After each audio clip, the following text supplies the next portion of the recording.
ਸਤਨਾਮ ਸ੍ਰੀ ਵਾਹਿਗੁਰੂ ਸਾਹਿਬ ਜੀ।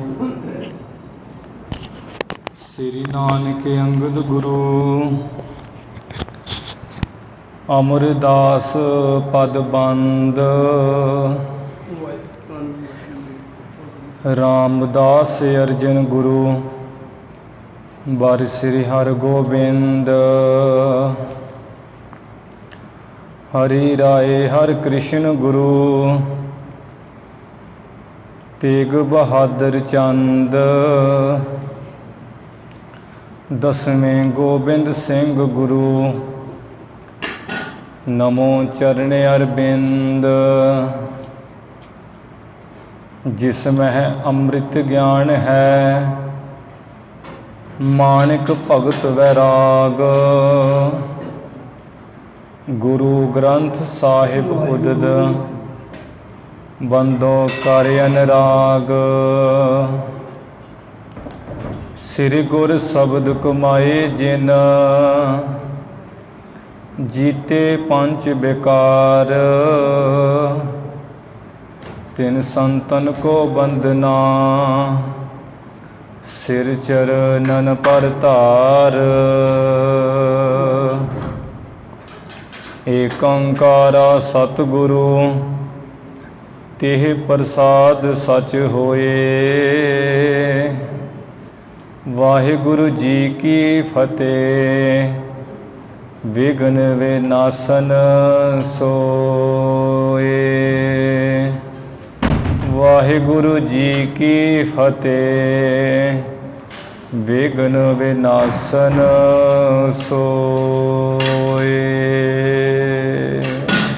ਸਤਨਾਮ ਸ੍ਰੀ ਵਾਹਿਗੁਰੂ ਸਾਹਿਬ ਜੀ। ਦੋਹਰਾ ਸਭ ਬਿਦ ਬੇਤਾ ਸਤਿਗੁਰੂ ਬੋਲੇ ਬਚ ਤਤਕਾਲ ਦਵਿਜ ਸੰਨਿਆਸੀ ਅਪਰ ਨਰ ਸੁਨਹਿ ਪੀਰ ਵਿਸਾਲ ਸਭ ਬਿਦ ਬੇਤਾ ਸਤਿਗੁਰੂ। ਵਾਹਿਗੁਰੂ ਜੀ ਕਾ ਖਾਲਸਾ ਵਾਹਿਗੁਰੂ ਜੀ ਕੀ ਫਤਿਹ। ਗੁਰੂ ਗਰੀਬ ਨਵਾਜ ਸਾਹਿਬ ਸਤਿਗੁਰੂ ਧੰਨ ਧੰਨ ਸ੍ਰੀ ਗੁਰੂ ਨਾਨਕ ਦੇਵ ਸਾਹਿਬ ਜੀ ਮਹਾਰਾਜ। ਧੰਨ ਧੰਨ ਸ੍ਰੀ ਗੁਰੂ ਗੋਬਿੰਦ ਸਿੰਘ ਸਾਹਿਬ ਜੀ ਮਹਾਰਾਜ। ਦਸੇ ਗੁਰੂ ਸਾਹਿਬਾਨਾਂ ਦੀ ਆਤਮਿਕ ਜੋਤ ਜਾਗਦੀ ਜੋਤ ਚਵਰ ਛਤਰ ਸਿੰਘਾਸਣ ਤਖਤ ਦੇ ਮਾਲਕ ਸ੍ਰੀ ਗੁਰੂ ਗ੍ਰੰਥ ਸਾਹਿਬ ਜੀ ਮਹਾਰਾਜ। ਸਤਿਗੁਰੂ ਜੀ ਦੀ ਸਾਜੀ ਨਵਾਜੀ ਗੁਰੂ ਰੂਪ ਗੁਰੂ ਖਾਲਸਾ ਸਾਧ ਸੰਗਤ ਜੀਓ। ਆਪ ਜੀ ਵੱਡਿਆਂ ਭਾਗਾਂ ਵਾਲੇ ਕਰਮਾਂ ਵਾਲੇ ਹੋ ਜੋ ਸ੍ਰੀ ਗੁਰੂ ਅਰਜਨ ਦੇਵ ਮਹਾਰਾਜ ਜੀ ਦੇ ਪਾਵਨ ਪਵਿੱਤਰ ਸਥਾਨ ਵਿਖੇ ਰੋਜ਼ਾਨਾ ਹੀ ਨਿਤਨੇਮ ਨਾਲ ਹਾਜ਼ਰੀਆਂ ਭਰ ਕੇ ਗੁਰੂ ਸਾਹਿਬ ਜੀ ਦੀਆਂ ਖੁਸ਼ੀਆਂ ਪ੍ਰਾਪਤ ਕਰਦੇ ਹੋ ਅਤੇ ਇਸ ਮਨੁੱਖਾ ਜਨਮ ਦਾ ਲਾਹਾ ਲੈਂਦੇ ਹੋ।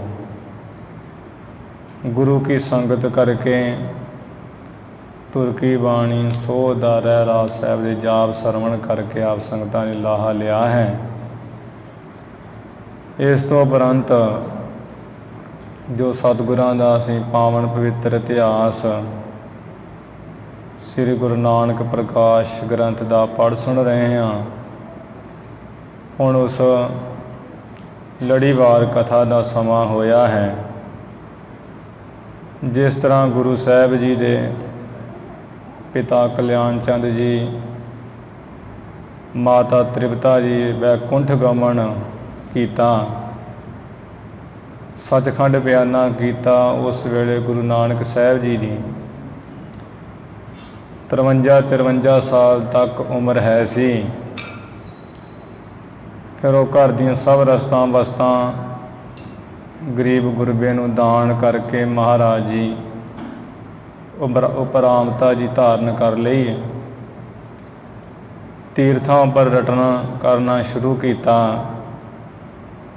सब तो पहला जो तीर्थ इत्थे अंबाले तो अगले पासे अजकल हरियाणे च आ गया कुरुक्षेत्र। इत्थे सिद्ध बटी वाले स्थान ते सतगुरु जी जा बैठे,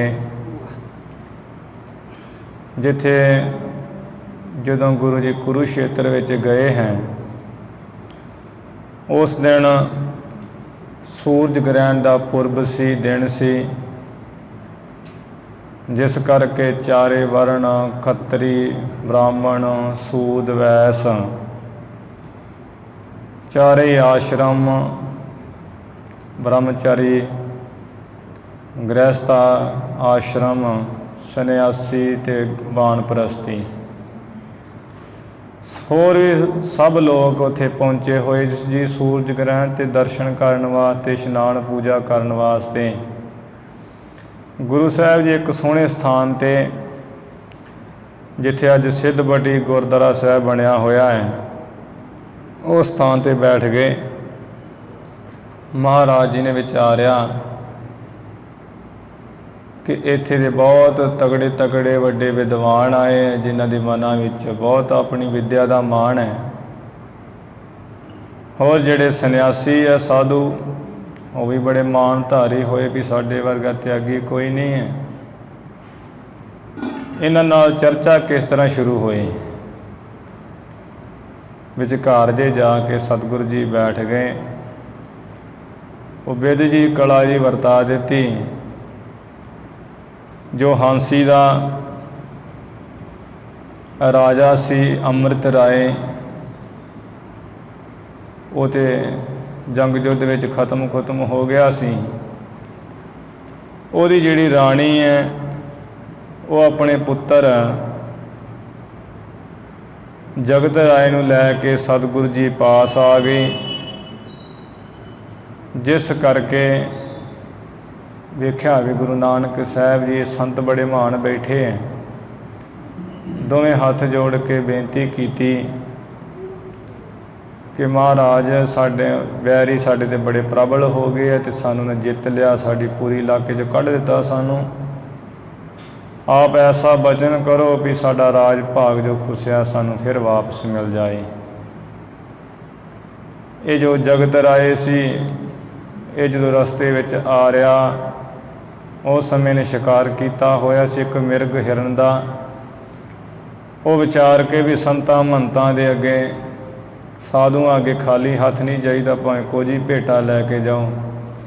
वो जिहड़ा हिरन जिहा शिकार किया सी उही गुरु महाराज अगे भेटा लिया रखी। ये बेनती की है भी जदों महाराज साडा राज खुस गया बचन करो।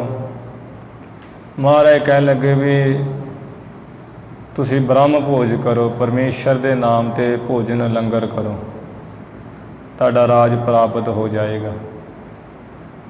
ये कहन लगे माँ पोती कि गुरु साहब संत जी साढ़े पास तो कुछ भी नहीं है, असीं ते कंगाल हो गए हैं। जिन्ना ही वो खर्चा पैसा धन है असीं सारा युद्ध विच ही लग गया है। असीं तो हुण बिल्कुल कंगाल हैं, कानी कौडी भी नहीं है पास।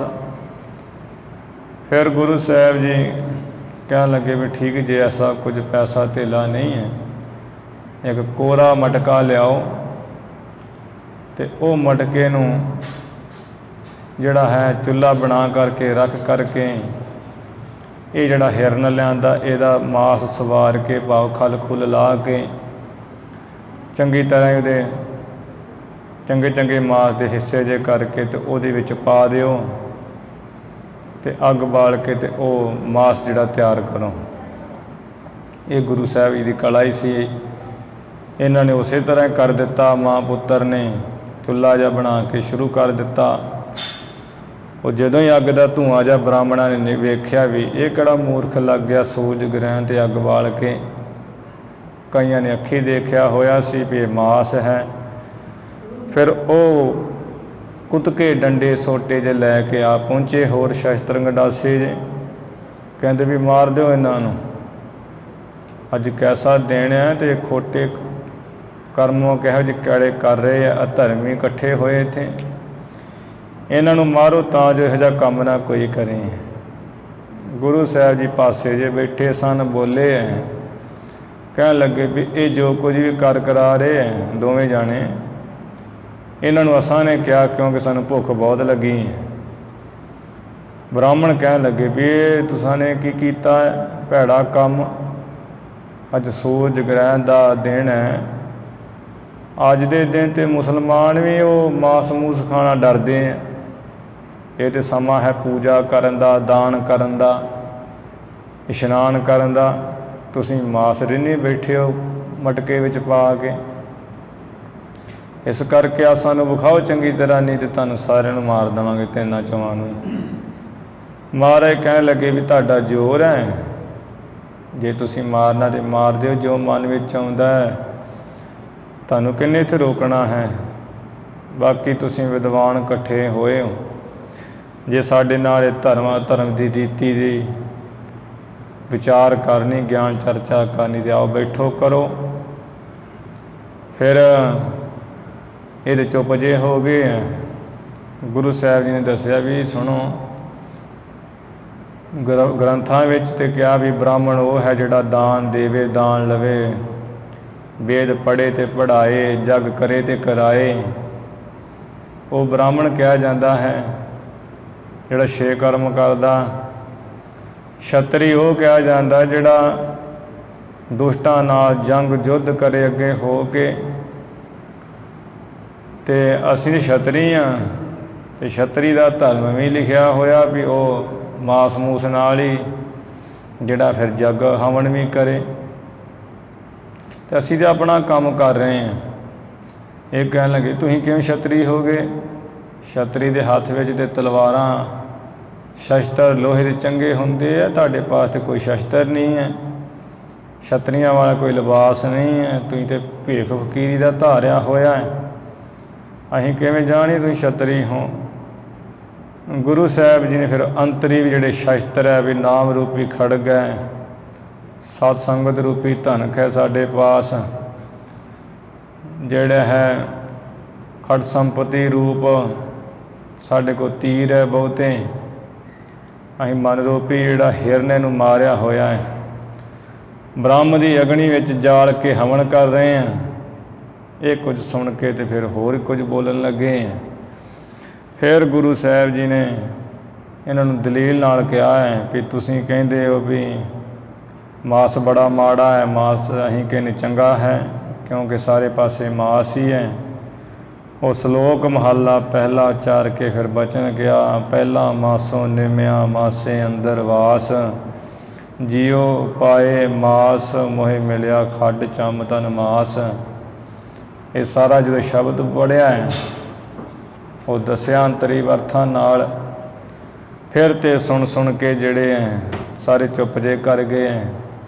ਕਿੰਨੇ ਸਮੇਂ ਬਾਅਦ ਹੀ ਬੋਲੇ ਹੈ। ਉੱਥੇ ਇੱਕ ਨਾਨੂ ਪੰਡਤ ਆ ਗਿਆ ਜਿਹੜਾ ਭਵਿੱਖਤ ਪੁਰਾਣ ਵਿੱਚ ਪੜ੍ਹਿਆ ਹੋਇਆ ਸੀ ਚੰਗੀ ਤਰ੍ਹਾਂ ਵੀ ਕਲਯੁਗ ਦੇ ਵਿੱਚ ਅਵਤਾਰ ਹੋਣੇ ਆ, ਵੇਦੀ ਵੰਸ਼ ਵਿੱਚ ਗੁਰੂ ਨਾਨਕ ਦੇਵ ਕਰਕੇ ਉਹਨਾਂ ਨੇ ਸੰਸਾਰ ਦਾ ਉਧਾਰ ਕਰਨਾ ਹੈ। ਇਹ ਹੁਣ ਭਵਿੱਖਤ ਪੁਰਾਣ ਚੰਗੀ ਤਰ੍ਹਾਂ ਪੜ੍ਹਿਆ ਹੋਇਆ ਸੀ। ਚੰਗੀ ਵਿੱਦਿਆ ਪੜ੍ਹ ਕੇ ਤੇ ਇਹਨੇ ਵਿੱਦਿਆ ਦੇ ਬਲ ਨਾਲ ਜਿਹੜਾ ਹੈ ਸਾਰੇ ਪਾਸੇ ਵਿਦਵਾਨਾਂ ਨੂੰ ਜਿੱਤ ਕੇ ਫਤਿਹ ਕੀਤਾ ਹੋਇਆ ਸੀ। ਉਹਨਾਂ ਦੇ ਗ੍ਰੰਥ ਵੀ ਖੋ ਕੇ ਗੱਡਿਆਂ ਦੇ ਲੱਦ ਕੇ ਨਾਲ ਹੀ ਲੈ ਆਉਂਦਾ ਸੀ। ਇਸ ਕਰਕੇ ਇਹਨੇ ਆਪਣਾ ਨਾਮ ਹੀ ਨਾਨਕ ਚੰਦ ਰਖਾ ਲਿਆ। ਜਿੱਥੇ ਜਾ ਕਰੇ ਤਾਂ ਉੱਥੇ ਉਹ ਸ਼ਲੋਕ ਪੜ੍ਹ ਕੇ ਸੁਣਾ ਦਿਆ ਕਰੇ ਭਵਿੱਖਤ ਪੁਰਾਣ ਦੇ, ਅਤੇ ਕਹਿੰਦਾ ਵੀ ਮੈਂ ਹੀ ਨਾਨਕ ਚੰਦ ਆਇਆ ਹੋਇਆ ਹਾਂ। ਇਹ ਵੀ ਉੱਥੇ ਆ ਗਿਆ ਅਤੇ ਫਿਰ ਸਾਰੇ ਸੰਨਿਆਸੀ ਕਹਿਣ ਲੱਗੇ ਵੀ ਨਾਨਕ ਚੰਦ ਪੰਡਿਤ ਹੈ, ਤੁਸੀਂ ਇਹ ਨਾਨੂ ਪੰਡਿਤ ਨਕਲੀ, ਅਤੇ ਤੂੰ ਵੀ ਇੰਨਾ ਵਿਦਵਾਨ ਹੈ, ਸਾਰਿਆਂ 'ਚ ਮੱਤ ਵਾਲਾ, ਤੇ ਆ ਤੂੰ ਕਿਉਂ ਨਹੀਂ ਆ ਫਕੀਰ ਨਾਲ ਚਰਚਾ ਕਰਦਾ? ਇਹਨੇ ਤੇ ਸਾਨੂੰ ਸਾਰਿਆਂ ਨੂੰ ਚੁੱਪ ਕਰਾ ਦਿੱਤਾ ਹੈ।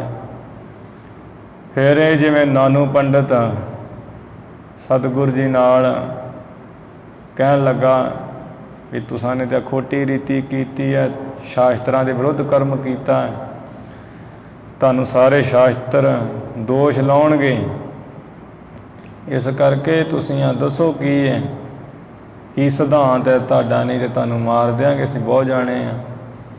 ਫਿਰ ਗੁਰੂ ਸਾਹਿਬ ਜੀ ਨੇ ਜਿਵੇਂ ਨਾਨੂ ਪੰਡਤ ਨੂੰ ਸਾਰੇ ਪੰਡਤਾਂ ਸੰਨਿਆਸੀਆਂ ਨੂੰ ਉਪਦੇਸ਼ ਕੀਤਾ, ਉਹ ਪ੍ਰਸੰਗ ਅੱਜ ਬੜਾ ਵਿਸਥਾਰ ਨਾਲ ਆ ਰਿਹਾ ਹੈ। ਜਿਵੇਂ ਕਥਾ ਵਿਚਾਰ ਆਉਂਦੀ ਗੁਰੂ ਚਰਨਾਂ 'ਚ ਆਪਾਂ ਸਰਵਣ ਕਰੀਏ। ਗੁਰੂ ਚਰਨਾਂ ਦਾ ਧਿਆਨ ਧਰਦੇ ਹੋਏ ਉਚਾਰਨ ਕਰੋ ਜੀ, ਸਤਿਨਾਮ ਸ੍ਰੀ ਵਾਹਿਗੁਰੂ ਸਾਹਿਬ ਜੀ, ਸਤਿਨਾਮ ਸ੍ਰੀ ਵਾਹਿਗੁਰੂ ਸਾਹਿਬ ਜੀ। ਸਤਿਨਾਮ ਸ੍ਰੀ ਵਾਹਿਗੁਰੂ ਸਾਹਿਬ ਜੀ।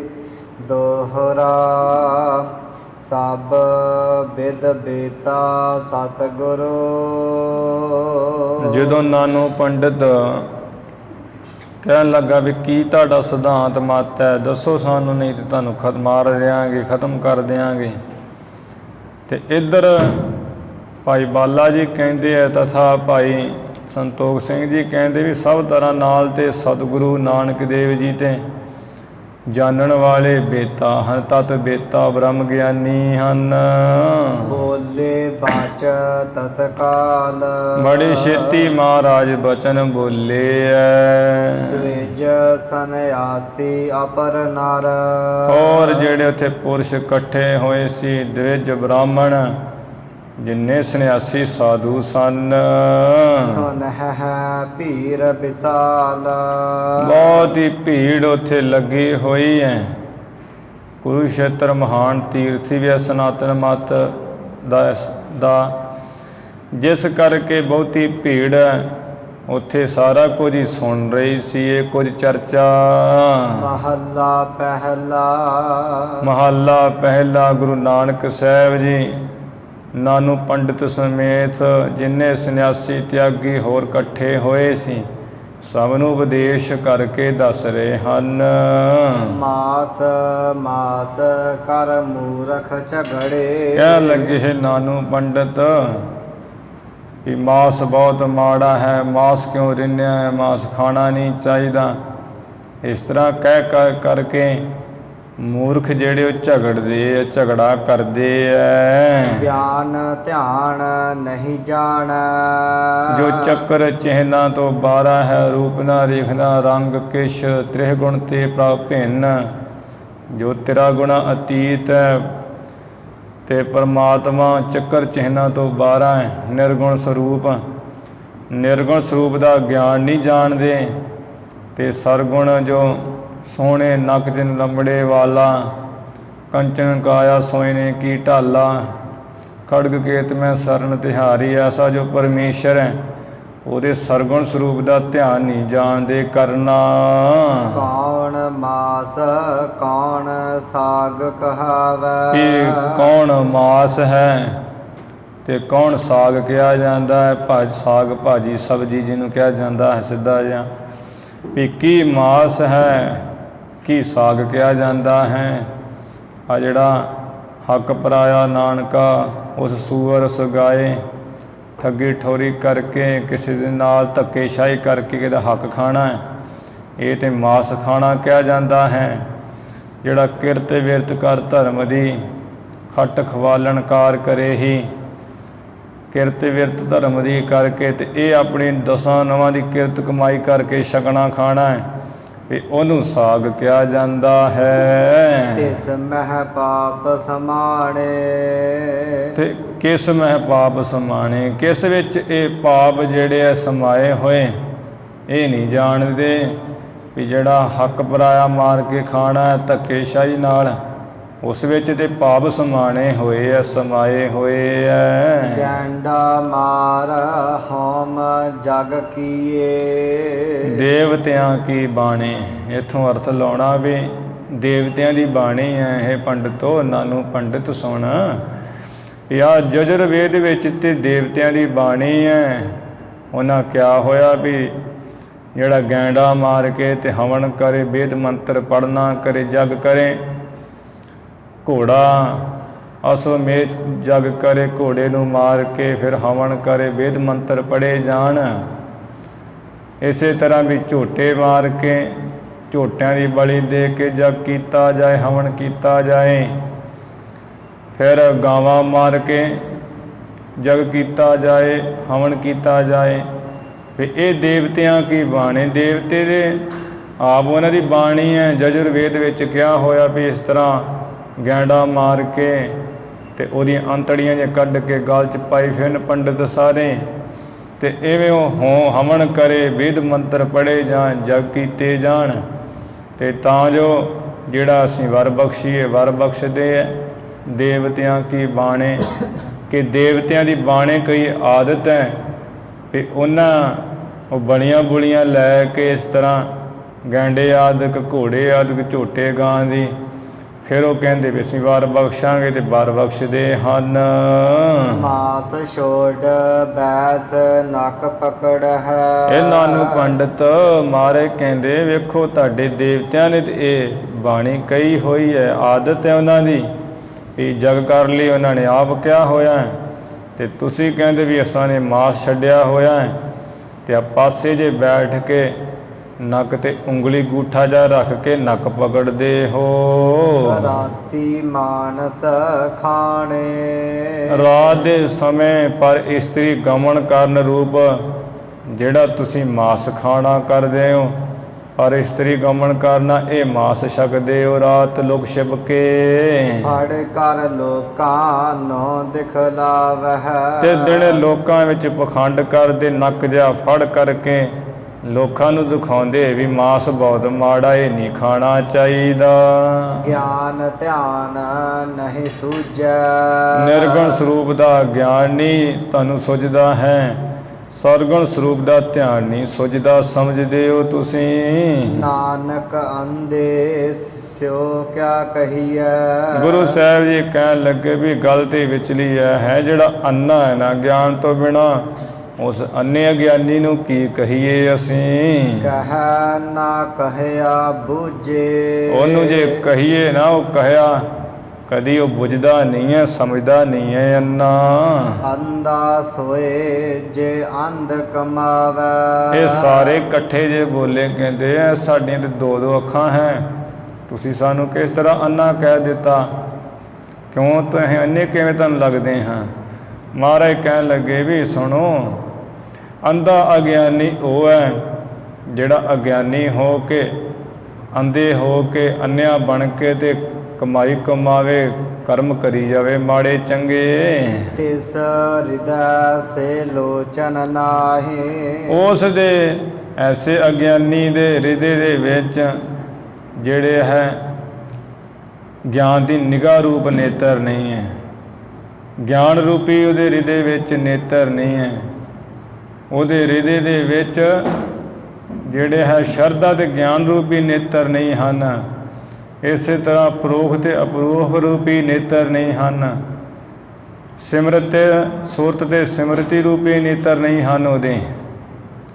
ਤੇ ਜਿਹੜਾ ਹੈ ਵਿਵੇਕ ਤੇ ਵਿਰਾਗ ਰੂਪੀ ਨੇਤਰ ਨਹੀਂ ਹਨ ਇਸੇ ਅੰਨੇ ਅਗਿਆਨੀ ਦੇ। ਮਾਤ ਪਿਤਾ ਕੀ ਰਕਤ ਨਿਪਾਨੇ। ਤੇ ਵੇਖੋ ਤੁਸੀਂ ਕਿੰਨੇ ਅੰਨੇ ਅਗਿਆਨੀ ਹੋ ਪੰਡਤੋ, ਸੁਣੋ ਨਾ, ਮਾਤਾ ਪਿਤਾ ਦੀ ਜਿਹੜੀ ਰਕਤ ਹੈ, ਪਿਤਾ ਦਾ ਬੀਰਜ, ਮਾਤਾ ਦੀ ਰਕਤ ਹੈ, ਤੇ ਉਹ ਕਿੱਥੇ ਹੈ? ਮਾਸ ਵਿੱਚ ਹੀ ਤੇ ਟਿਕੇ ਹੋਏ ਹੈ। ਮਾਤਾ ਦੇ ਗਰਭ ਵਿੱਚ ਹੀ ਤੇ ਤੁਸੀਂ ਸਥਿਤ ਹੁੰਦੇ ਹੋ। ਮੱਛੀ ਮਾਸ ਨਾ ਖਾਹੀ। ਤੇ ਬਾਹਰ ਇਦਾਂ ਕਹਿੰਦੇ ਵੀ ਅਸੀਂ ਮੱਛੀ ਨਹੀਂ ਖਾਂਦੇ, ਹੋਰ ਮਾਸ ਨਹੀਂ ਛਕਦੇ ਖਾਂਦੇ। ਇਸਤਰੀ ਪੁਰਖ ਜਾਨ ਨਿਸ ਮੇਲਾ। ਹੋਰ ਵੀ ਤੁਸੀਂ ਦੱਸੋ ਵੀ ਜਦੋਂ ਰਾਤ ਦੇ ਸਮੇਂ ਇਸਤਰੀ ਦੇ ਪੁਰਸ਼ ਦਾ ਸੰਬੰਧ ਹੁੰਦਾ ਆਪੋ ਵਿੱਚ। ਉਥੈ ਮੰਦ ਕਮਾਹੀ ਉੱਥੇ ਤੇ ਜਿਹੜੇ ਮੰਦ ਕਰਮ ਕਮਾਉਂਦੇ ਐ ਸੰਬੰਧ ਰੂਪੀ। ਮਾਸਹ ਨਿੰਮੇ ਮਾਸਹ ਜੰਮੇ ਮਾਸ ਦੇ ਵਿੱਚ ਹੀ ਨਿੰਮੇ ਸਥਿਤ ਹੋਏ ਆ ਜੀਵ ਅਤੇ ਮਾਸ ਤੋਂ ਹੀ ਜੰਮੇ ਹਨ। ਹਮ ਮਾਸੈ ਕੇ ਭਾਂਡੇ ਹਮ ਕਹੀਏ ਤਮਾਮ ਜੀਵ ਮਾਸ ਦੇ ਭਾਂਡੇ ਬਰਤਨ ਹਨ। ਸਾਰੇ ਜੀਵਾਂ ਨੂੰ ਮਾਸ ਹੀ ਦਾ ਲੱਗਾ ਹੋਇਆ ਪੰਡਤੋ। ਗਿਆਨ ਧਿਆਨ ਕਛ ਸੂਝੈ ਨਾਹੀ ਨਿਰਗੁਣ ਸਰੂਪ ਦਾ ਗਿਆਨ ਨਹੀਂ ਸੁਝਦਾ ਹੈ ਤੁਹਾਨੂੰ, ਸਰਗੁਣ ਸਰੂਪ ਦਾ ਧਿਆਨ ਨਹੀਂ ਸੁਝਦਾ ਹੈ, ਸਮਝਦੇ ਹੋ। ਚਤੁਰ ਕਹਾਵੈ ਪਾਂਡੇ ਇਹ ਪੰਡਾ ਬੁੱਧੀ ਵਾਲੇ ਨਾਨੂ ਪੰਡਤ ਤੇ ਸਾਰੇ ਪੰਡਤੋ ਸੰਨਿਆਸੀਓ, ਆਪਣੇ ਆਪ ਨੂੰ ਤੁਸੀਂ ਬੜੇ ਵਿਦਵਾਨ ਚਤੁਰ ਕਹਾਉਂਦੇ ਹੋ। ਬਾਹਰ ਕਾ ਮਾਸ ਮੰਦਾ ਸੁਆਮੀ ਬਾਹਰ ਦਾ ਜਿਹੜਾ ਸਾਹਮਣੇ ਪ੍ਰਤੱਖ ਮਾਸ ਹੈ ਇਹ ਤੇ ਤੁਹਾਨੂੰ ਮੰਦਾ ਦਿਸਦਾ ਹੈ, ਸੁਆਮੀ ਬਣੇ ਫਿਰਦੇ ਹੋ। ਘਰ ਕਾ ਮਾਸ ਚੰਗੇਰਾ ਤੇ ਘਰ ਦਾ ਮਾਸ ਚੰਗਾ ਲੱਗਦਾ ਹੈ। ਧੀਆਂ ਪੁੱਤਰ ਘਰ ਵਾਲੀ ਘਰ ਦੇ ਮਾਂ ਪਿਓ ਚੰਗੇ ਲੱਗਦੇ ਵੀ ਇਹਨਾਂ ਨੂੰ ਸੰਭਾਲ ਤੂੰ ਰੱਖਦਾ ਹੈ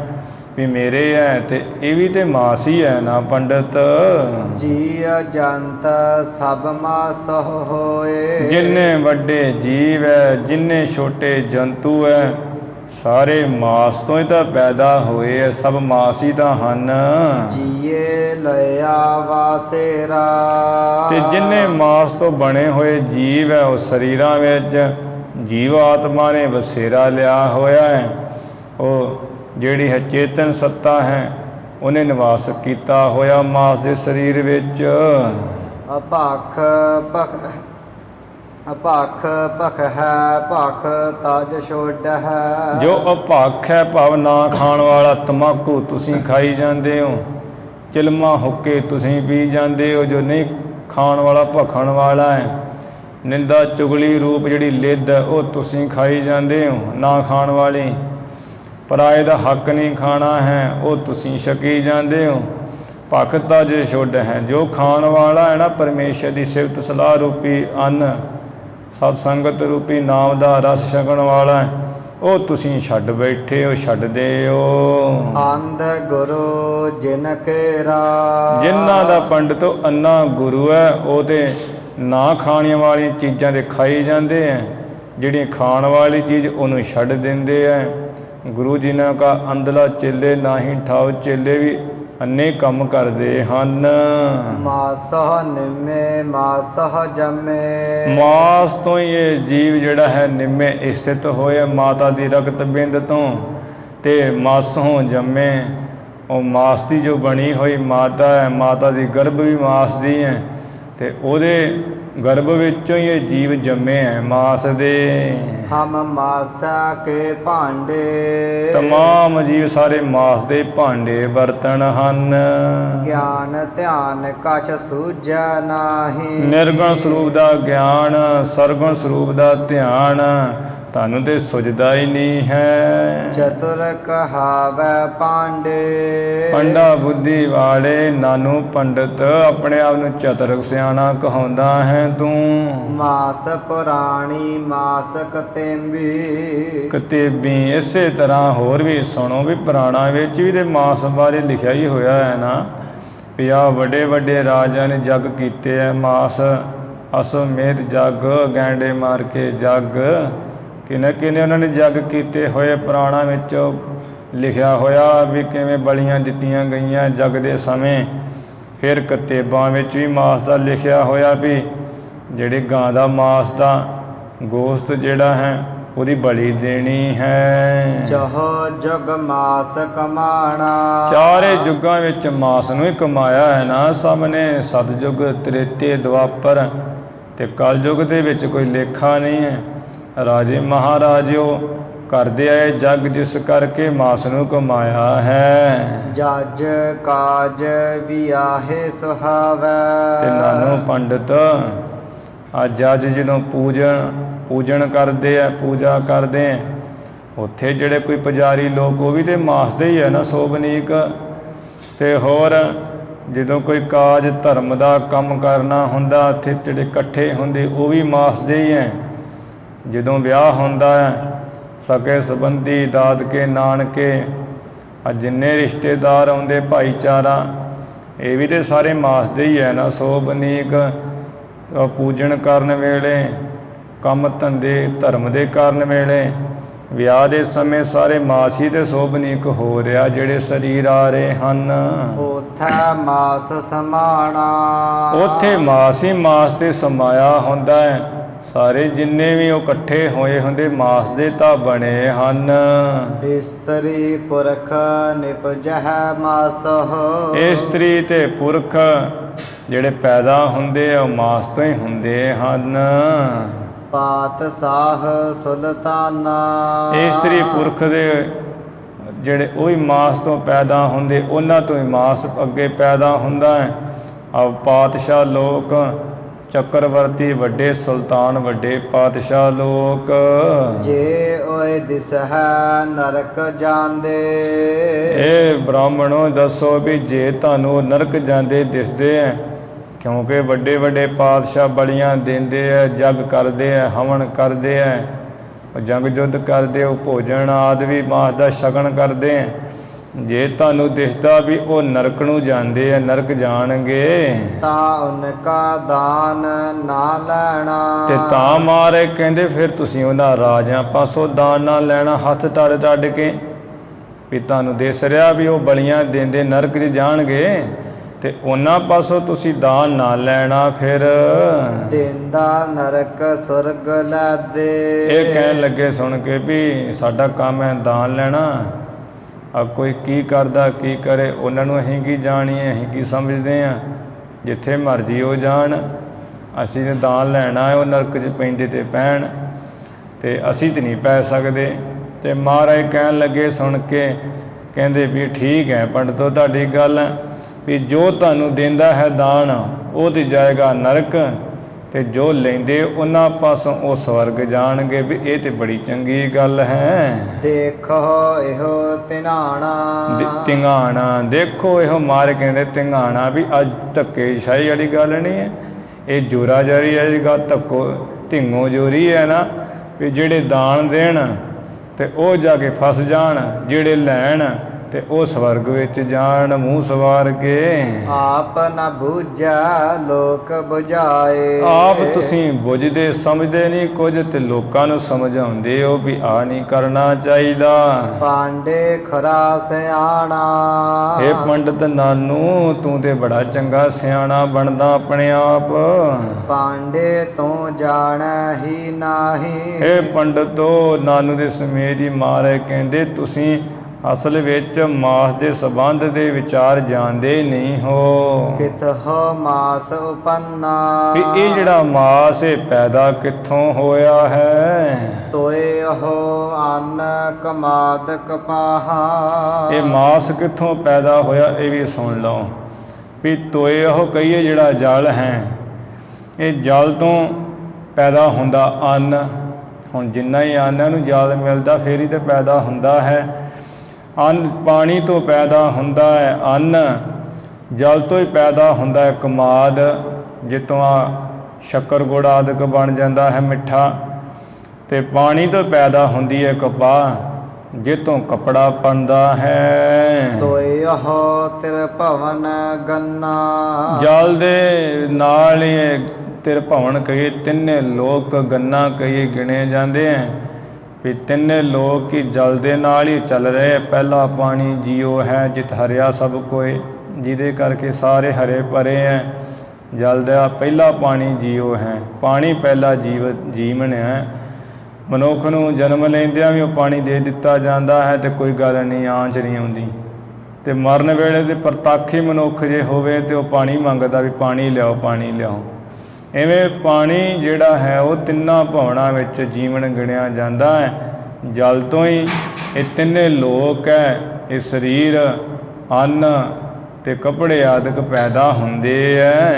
ਤੋਆ ਆਖੈ ਹੋ ਬਹੁ ਵਿਧ ਹੱਛਾ। ਤੇ ਉਹ ਜਿਹੜਾ ਜਲ ਹੈ ਉਹਨੂੰ ਤੇ ਤੁਸੀਂ ਸਭ ਤਰ੍ਹਾਂ ਨਾਲ ਚੰਗਾ ਕਹਿੰਦੇ ਵੀ ਜਲ ਬਹੁਤ ਪਵਿੱਤਰ ਚੰਗਾ ਹੈ। ਤੋਐ ਬਹੁਤ ਬਿਕਾਰਾ। ਪਰ ਸਾਨੂੰ ਪੁੱਛੋ ਤੇ ਅਸੀਂ ਕਹਿੰਦੇ ਵੀ ਜਿਹੜਾ ਪਾਣੀ ਹੈ ਜਲ ਉਹ ਬੜਾ ਬੇਕਾਰ ਹੈ। ਫਿਰ ਤੁਹਾਡੇ ਸਿਧਾਂਤ ਨਾਲ ਚੱਲੀਏ ਤੇ ਵੀ ਉਹ ਜਲ ਕਰਕੇ ਅੰਨ ਹੋ ਰਿਹਾ ਹੈ, ਜਲ ਕਰਕੇ ਕਮਾਦ ਹੋ ਰਿਹਾ, ਸ਼ੱਕਰ ਗੁੜ ਮਿੱਠਾ ਆਦਿਕ ਜਲ ਕਰਕੇ ਉਹ ਕਪਾਹ ਪੈਦਾ ਹੁੰਦੀ, ਕੱਪੜੇ ਬਣ ਰਹੇ ਹੈ ਤੇ ਉਹ ਜਲ ਤੋਂ ਤੇ ਸਾਰਾ ਜਿਹੜੇ ਮਾਸ ਪੈਦਾ ਹੋ ਰਹੇ ਹੈ।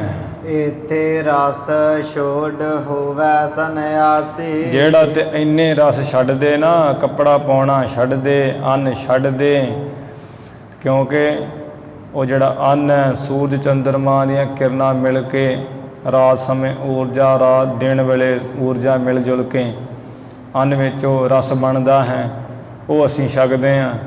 ਉਹ ਅੱਗੇ ਜਾ ਕੇ ਉਹੀਓ ਮਾਸ, ਖੂਨ, ਮਿੱਝ, ਹੱਡੀਆਂ ਬਣਦਾ ਹੈ। ਉਹੀਓ ਹੀ ਅੰਨ ਖਾਧਾ ਹੋਇਆ ਵੀਰਜ ਬਣਦਾ ਹੈ। ਮਾਤਾ ਦੇ ਪੇਟ ਜਾ ਕੇ ਰਗਤ ਬਣਦਾ ਹੈ। ਉਹ ਦੋਵੇਂ ਮਿਲ ਕੇ ਦੇ ਜੀਵ ਦੀ ਉਤਪਤੀ ਹੁੰਦੀ ਹੈ। ਗੁਰੂ ਸਾਹਿਬ ਜੀ ਕਹਿੰਦੇ ਵੀ ਜਸਾਰਾ ਤੇ ਜਾਲੀ ਹੈ, ਜਲ ਤੋਂ ਬਣਦਾ ਹੈ। ਜੇ ਤੁਸੀਂ ਜਿਹੜਾ ਤੇ ਇੰਨੇ ਰਸ ਛੱਡ ਦੇਵੇ ਉਹ ਸੰਨਿਆਸੀ ਹੁੰਦਾ ਹੈ, ਤਿਆਗੀ ਹੁੰਦਾ ਹੈ। ਨਾਨਕ ਕਹਿ ਵਿਚਾਰਾ। ਗੁਰੂ ਨਾਨਕ ਸਾਹਿਬ ਕਹਿੰਦੇ ਅਸੀਂ ਚੰਗੀ ਤਰ੍ਹਾਂ ਵਿਚਾਰ ਕੇ ਤੁਹਾਨੂੰ ਕਹਿੰਦੇ ਆ, ਇੰਨੇ ਜੇ ਰਸ ਛੱਡ ਦਿਓ ਫਿਰ ਤੇ ਤਿਆਗੀ ਮੰਨੀਏ, ਨਹੀਂ ਤੇ ਕਾਦੇ ਤਿਆਗੀ ਜੇ ਸਭ ਕੁਝ ਛਕੀ ਛਕਾਈ ਜਾਂਦੇ, ਵਰਤੀ ਜਾਂਦੇ ਹੋ। ਚੌਪਈ ਮਾਸ ਮਾਸ ਕਰਕੇ ਅਗਿਆਨੀ। ਨਾਨੂ ਪੰਡਤ, ਸੰਨਿਆਸੀ, ਤਿਆਗੀ ਜਿੰਨੇ ਉੱਥੇ ਇਕੱਠੇ ਹੋਏ ਸੀ, ਗੁਰੂ ਸਾਹਿਬ ਜੀ ਫਿਰ ਕਹਿਣ ਲੱਗੇ, ਕਵੀ ਜੀ ਨੇ ਅੱਗੇ ਇਹਦੇ ਜਿਹੜੇ ਅਰਥ ਕੀਤੇ ਹੋਏ ਆ, ਕਹਿੰਦੇ ਆ ਮਾਸ ਵੀ ਮਾਸ ਨਹੀਂ ਰਿੰਨਣਾ ਚਾਹੀਦਾ, ਮਾਸ ਖਾਣਾ ਬਹੁਤ ਮਾੜਾ ਹੈ। ਇਸ ਤਰ੍ਹਾਂ ਕਹਿ ਕਰਕੇ ਅਗਿਆਨੀ ਲੋਕ ਕਹਿੰਦੇ ਹਨ।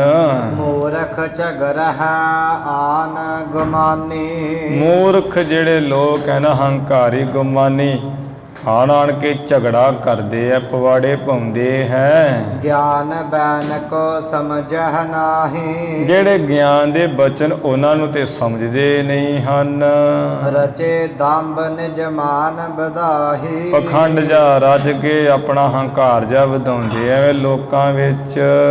ਆਤਮ ਰੂਪ ਭੁਲਾਵਣ ਜੋਈ। ਅਸਲ ਵਿੱਚ ਤੇ ਜਿਹੜਾ ਆਪਣੇ ਆਤਮ ਸਰੂਪ ਨੂੰ ਭੁਲਾਉਣਾ ਹੈ, ਭੁੱਲ ਜਾਣਾ ਹੈ। ਹੈ ਸਤ ਤਨ ਆਮਿਖ ਸੋਈ। ਤੇ ਸਰੀਰ ਨੂੰ ਸਤ ਕਰਕੇ ਜਾਣਨਾ ਵੀ ਮੇਰਾ ਸਰੀਰ ਸਦਾ ਰਹਿਣਾ, ਇਹੋ ਅਸਲੀ ਮਾਸ ਨੂੰ ਭਖਣਾ ਖਾਣਾ ਹੈ। ਆਤਮ ਤੀਨੋ ਕਾਲ ਨਿਰਾਲਾ। ਕਿਉਂਕਿ ਜਿਹੜਾ ਆਤਮਾ ਹੈ ਉਹਦੇ ਤਿੰਨਾਂ ਸਮਿਆਂ ਵਿੱਚ ਹੀ ਵੱਖਰਾ ਹੈ ਸਰੀਰ ਤੋਂ। ਲਿਪੈ ਨਾ ਕਿਹ ਤੇ ਰਹਿਤ ਉਜਾਲਾ।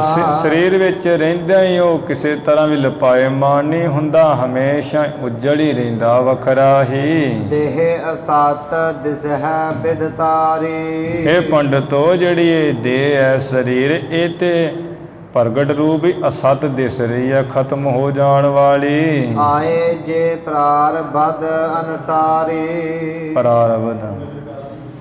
ਆਏ ਜੇ ਪ੍ਰਾਰਬਧ ਅਨਸਾਰੀ। ਇਸ ਕਰਕੇ ਇਹ ਸਰੀਰ ਦੀ ਪ੍ਰਾਰਬਧ ਦੇ ਅਨਸਾਰੀ ਕਰਕੇ ਜੇ ਕੋਈ ਭੋਜਨ ਪਦਾਰਥ ਆ ਜਾਏ, ਲਖ ਕੈ ਸ਼ਾਸਤਰ ਵਿਦ ਸੰਯੁਗਤਾ। ਤੇ ਉਸ ਆਏ ਹੋਏ ਪ੍ਰਾਰਬਧ ਦੇ ਮੁਤਾਬਕ ਸ਼ਾਸਤਰਾਂ ਦੀ ਵਿਧੀ ਦੇ ਸਹਿਤ ਜਾਣ ਕੇ ਵੈ ਨਿਰਸ਼ੰਕ ਬਨਹਿ ਸੋ ਭੁਗਤਾ। ਸੰਸ਼ੇ ਤੋਂ ਰਹਿਤ ਹੋ ਕੇ ਉਹਦਾ ਭੁਗਤਾ ਕਹੀਏ, ਭੋਗਣ ਵਾਲਾ ਛਕਣ ਵਾਲਾ ਬਣੇ। ਸੋ ਸਾਕ ਲਖੋ ਉਰ ਮਾਹੀ। ਉਹ ਜੋ ਵੀ ਪ੍ਰਾਰਬਧ ਅਨੁਸਾਰ ਮਿਲੇ ਛਕਣ ਛਕਾਉਣ ਨੂੰ, ਤੇ ਉਹਨੂੰ ਹਿਰਦੇ ਵਿੱਚ ਸਾਕ ਹੀ ਜਾਣੋ, ਸਬਜ ਹੀ ਜਾਣੋ। ਪ੍ਰਾਰਬਧ ਭੋਗਹਿ ਚਿਤ ਚਾਹੀ। ਤੇ ਚਿੱਤ ਵਿੱਚ ਚਾਹਨਾ ਜੀ ਕਰਕੇ ਆਪਣੀ ਪ੍ਰਾਰਬਧ ਕਿਸਮਤ ਦੇ ਅਨੁਸਾਰ ਉਸ ਨੂੰ ਭੋਗੇ ਛਕੇ। ਅਮਰ ਜੇ ਗਿਆਨੀ ਤਿਨ ਕੇ ਕਾਰਨਾ, ਜਿਹੜੇ ਕੋਈ ਗਿਆਨੀ ਆ ਦੇਵਤਿਆਂ ਦੇ ਕਾਰਨ ਵਾਸਤੇ। ਗੈਂਡੇ ਅਸ ਆਦਿਕ ਪਸ ਮਾਰਨਾ, ਗੈਂਡੇ ਘੋੜੇ ਝੋਟੇ ਗਾਵਾਂ ਆਦਿਕ ਪਸ਼ੂਆਂ ਨੂੰ ਮਾਰਨਾ ਕਰਦੇ ਬਲੀ ਦਿੰਦੇ ਐ। ਤੋ ਆਤਮ ਕੋ ਲਖ ਹੈ ਅਕਰੂਤਾ, ਸੋ ਆਤਮ ਕੋ ਲਖੈ ਅਕਰਤੂ।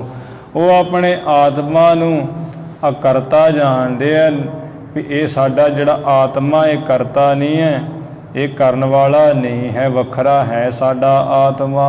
ਸਦਾ ਭੁਗਤਾ ਚਿਤ ਇਉ ਧਰਤੂ, ਚਿੱਤ ਵਿੱਚ ਇਵੇਂ ਧਾਰਦੇ ਵੀ ਸਾਡਾ ਤੇ ਆਤਮਾ ਅਭੁਗਤਾ ਹੈ, ਨਾ ਛਕਣ ਵਾਲਾ, ਉਹਨੂੰ ਤੇ ਨਾ ਭੁੱਖ ਲੱਗਦੀ ਹੈ, ਨਾ ਉਹ ਕਿਰਿਆ ਕਰਦਾ, ਉਹ ਤੇ ਬਿਲਕੁਲ ਅਸੰਗ ਹੈ। ਭੋਗਨ ਧਰਮ ਪ੍ਰਾਨ ਕੋ ਜਾਨਹਾ, ਇਹਨਾਂ ਨੂੰ ਪੰਡਤ ਜਿਹੜਾ ਹੈ ਨਾ ਭੋਗਣਾ ਛਕਣਾ ਛਕਾਉਣਾ ਇਹ ਤੇ ਪ੍ਰਾਣਾਂ ਦਾ ਧਰਮ ਜਾਣ ਲਓ। ਪ੍ਰਾਣਾਂ ਦਾ ਹੀ ਧਰਮ ਹੈ ਛਕਣਾ ਛਕਾਉਣਾ, ਪ੍ਰਾਣਾਂ ਦੇ ਹੀ ਧਰਮ ਹੈ ਭੁੱਖ ਪਿਆਸ।